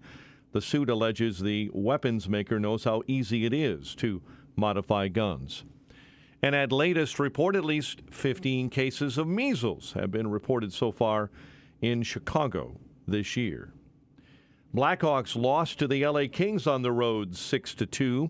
The News is a service of Morcus Chocolates in Palatine, the one stop for handmade Easter goodies like their classic chocolate bunny, golfer bunny, crosses, jelly beans, and baskets galore. Stores in Palatine, Huntley, and Cedar Lake, Indiana. Or shop online at Morcus, M-O-R-K-E-S, chocolates.com. A check of traffic and weather on the way next on AM 560. Dennis Prager explains the left's strategy. From the Wall Street Journal, the NIH, that's National Institutes of Health, sacrifices scientific rigor for DEI, diversity, equity, inclusion. Isn't the left always telling you follow the science? It's just a lie. Wherever there is controversy, they say what works, not what is true. They don't follow the science. The Dennis Prager Show. Weekdays at 11, right before Charlie Kirk at 1 on AM 560. The Answer.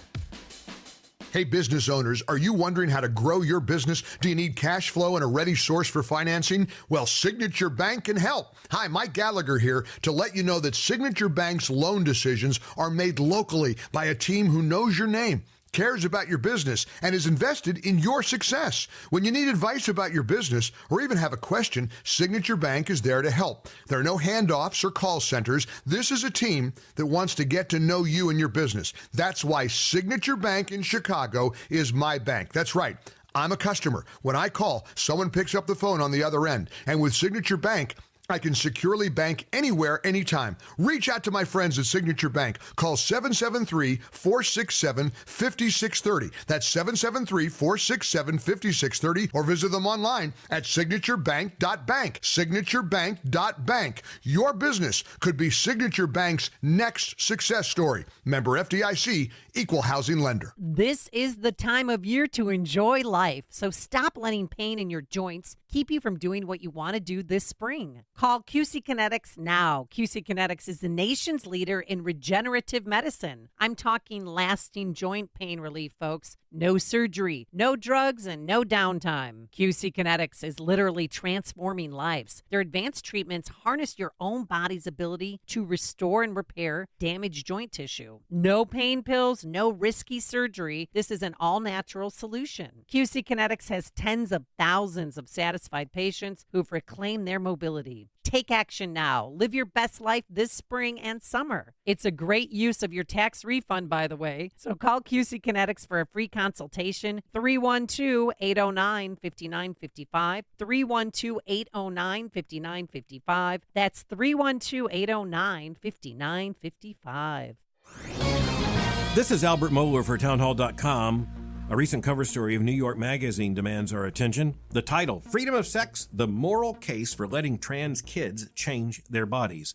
The author writes, quote, a growing majority of Americans also believe gender is determined by sex at birth, and even more, almost 70% oppose puberty blockers for trans kids, end quote. And the author notes this is bad news. The short of it is, there's been some pretty immediate and urgent rethinking going on here, especially when you talk about interfering with the hormonal development of adolescents or tampering with the bodies of children, doing surgery on teenagers. That turns out to be a matter that Americans are not only rethinking, but many others are as well. It's really important for us to recognize that, say, a 16-year-old can't consent to a tonsillectomy in this country, but supposedly, according to the LGBTQ movement, he or she can consent to gender reassignment surgery. Let's just say to one another the truth. That's insanity.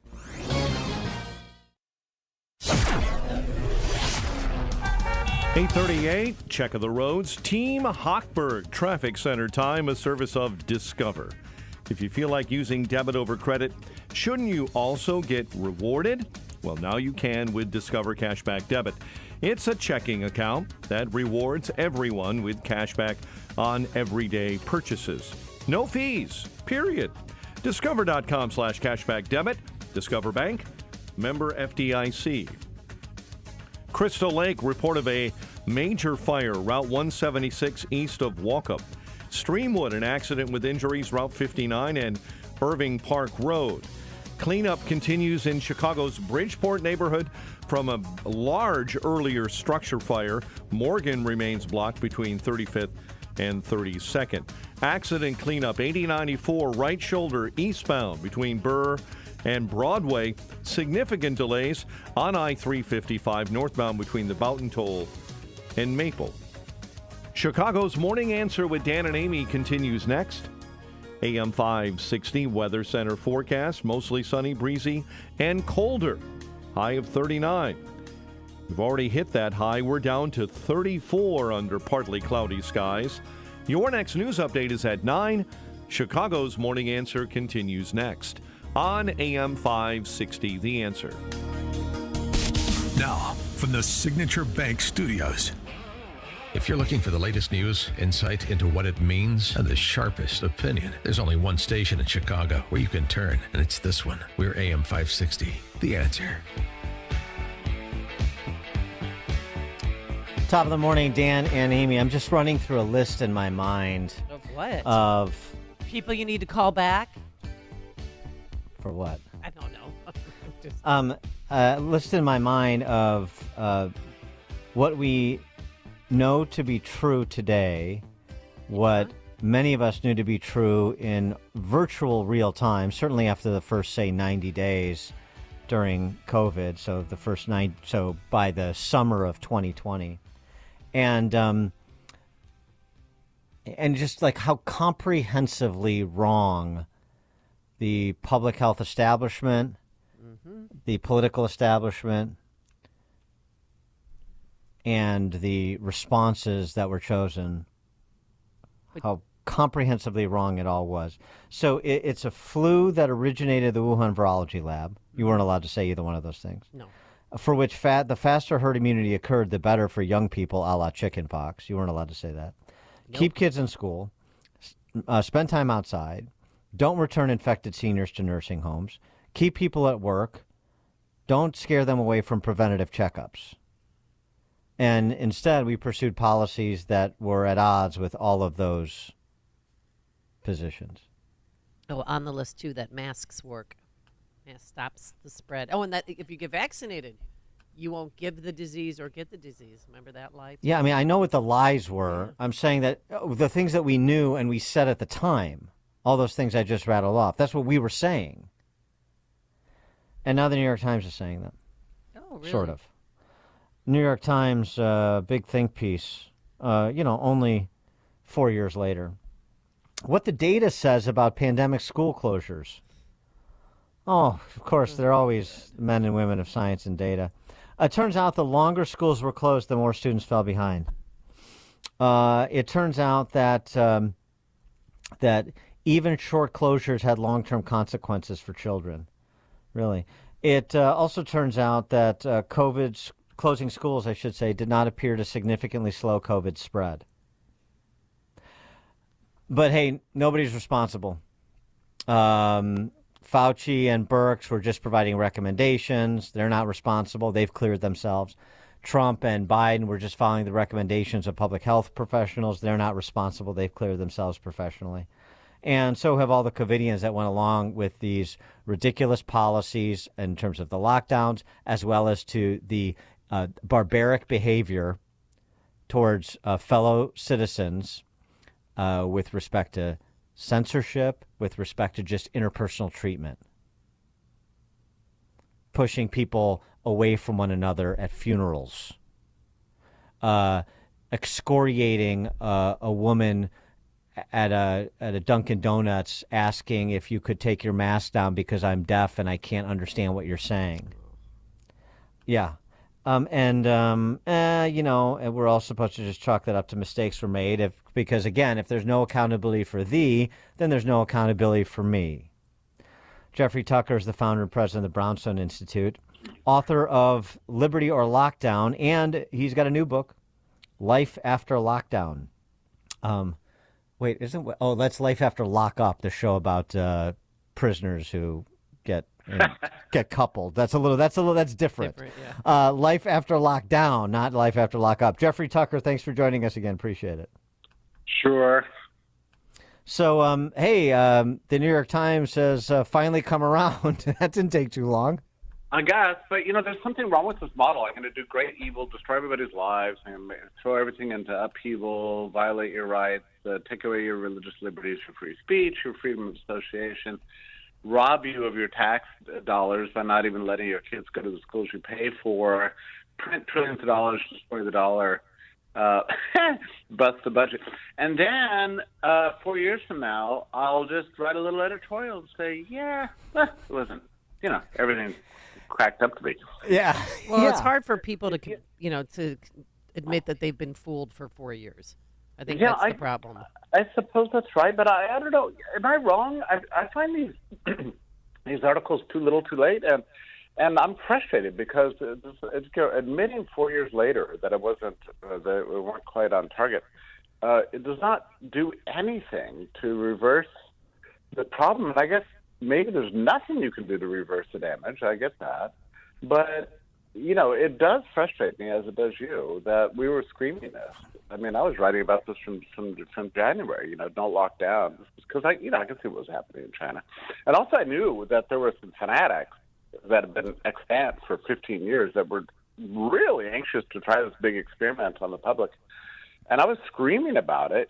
Don't do this, don't do this, and at the time, people were calling me up and saying, "Look, what are you saying? You actually think that the government would deploy universal quarantines, whether you're sick or not?" And I said, "Well, I'm not saying they're going to do that, but I'm just saying there are some people who believe that we should, and I'm worried that they're kind of, they could gain a little bit of power and influence here, so it's a concern."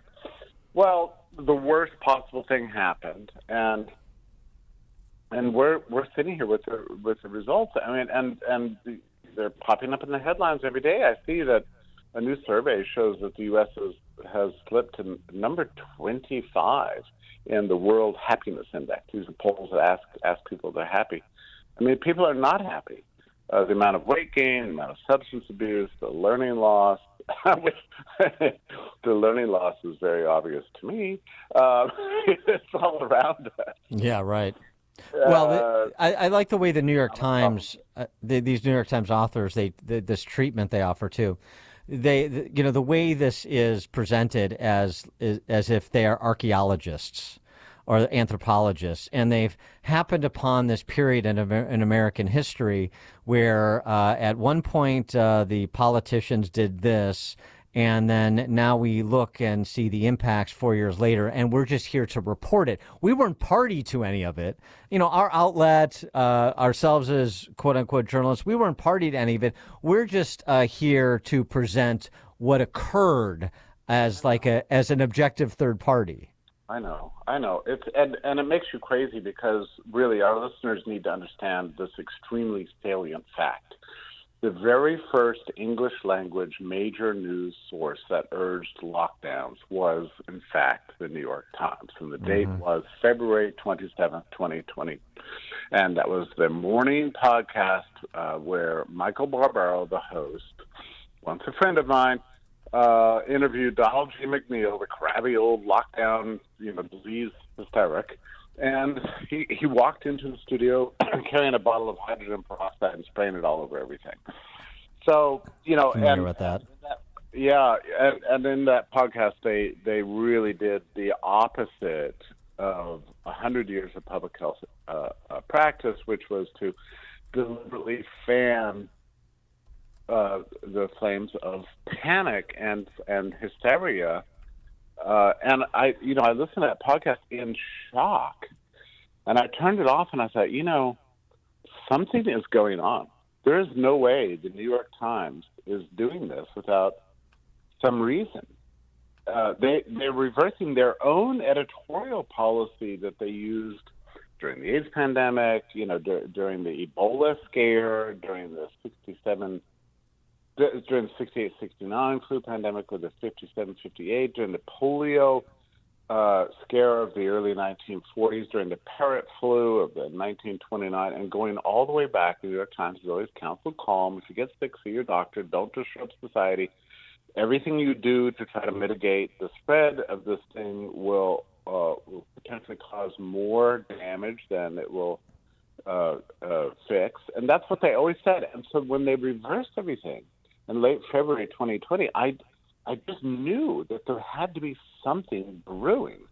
And sure enough, 2 weeks later, we had travel restrictions, and then the cruise industry was shut down, and then the rental moratoriums went into effect, and the printing presses started to run, and the whole world went absolutely bonkers. And we're sitting here amidst all the carnage, still trying to figure it all out.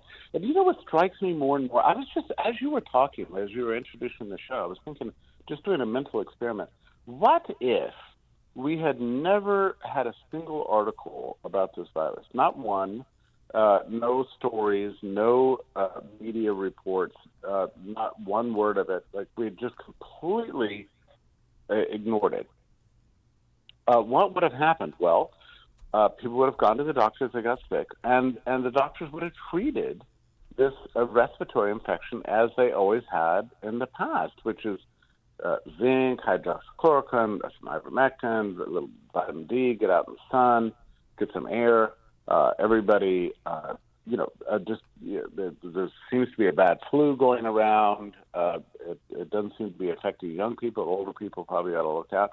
We would have managed it so much better if it had never been in the headlines at all. Right. If we had done absolutely nothing, if we'd never heard the word COVID, never heard the word coronavirus, never heard about SARS-CoV-2, except, and maybe some obscure medical journal or something like that. Well, I blame social media on that. I mean, because remember back in 2009 to 2010, when Obama was president, we had the swine flu, and that was kind of hush-hushed. Yeah, and that's because, and it was funny because all the same people who pushed lockdowns this time attempted to do the same thing in 2009. They were in Obama's office screaming at him, "We have to lock down for this swine flu," and his response was, at least so I hear, was, "I'm sorry, we've got too much of our agenda right now on our agenda. We've got a financial crisis. People are afraid they can't get money out of their ATMs. I just don't have time to worry about your stupid flu."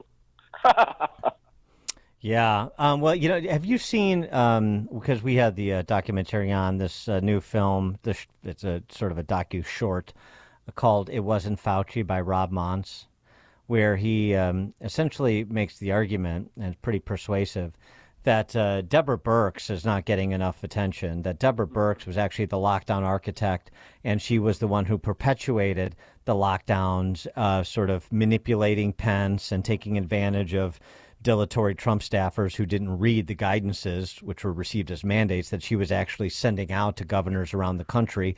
And she was going on tours, taxpayer-funded tours around the country, promoting these lockdown policies as well. And that she basically took the same approach that she had come to use to deal with AIDS and cut and pasted it and used it to deal with COVID. Yeah, that thesis originated with Debbie Lehrman at writing an article for Brownstone, and I think it's certainly correct. She was the mover shaker behind everything, and she said in her book that she was falsifying data and releasing reports, late Sunday evening, where she knew all the people who would otherwise be editing it, looking at it carefully, were drunk, and so that it would go out Monday morning. And she said that she just moves the data around, and she brags about this in her book. So she was definitely the person. How she got that job is itself an interesting story. And as for Fauci, if you look at his calendar of events, which is one of the things that came out during a FOIA request, he just did interviews all day. He wasn't following the science. He was following the media. I mean, he sat in his chair and lined up friendly interviews every day. He just loved the attention, loved being the voice of the pandemic, but otherwise wasn't following anything. He was happy to lie. I mean, he was asked about things like natural immunity, and he said, well, it's hard to say. We're still studying that. We don't really know. And, Right. And his job was to buy time for the release of the vaccine, and then he used all of his power to make sure he delayed it until after the election. The whole story is so horrifying if you think about it. When you think that we locked down in March of 2020, and it was supposed to be 15 days to flatten the curve. And they chose those words, 15, flatten, because they thought it was alliterative and people could remember it. Flatten and 15. Okay, fine. It's so embarrassing, right? And then it was like another 30 days, and then we had the summer of protests, George Floyd, and then it's back to lockdown. If you had known in March that the plan was to continue this into November, would have thought, what kind of malicious, sadistic leadership do we have? But the idea was to prolong the state of non-exposure or immunological naivety as long as possible, so that the vaccine would come along and rescue everybody. And that's why we had to slow the spread all the time, and we had to stay 6 feet away from each other, and why we didn't want to talk about natural immunity, and why when Jay Bhattacharya came out with his May 2020 study on seroprevalence in Santa Barbara, showing that vast amounts of the population had already been exposed and acquired immunity, that study was shouted down. You see what's going on here?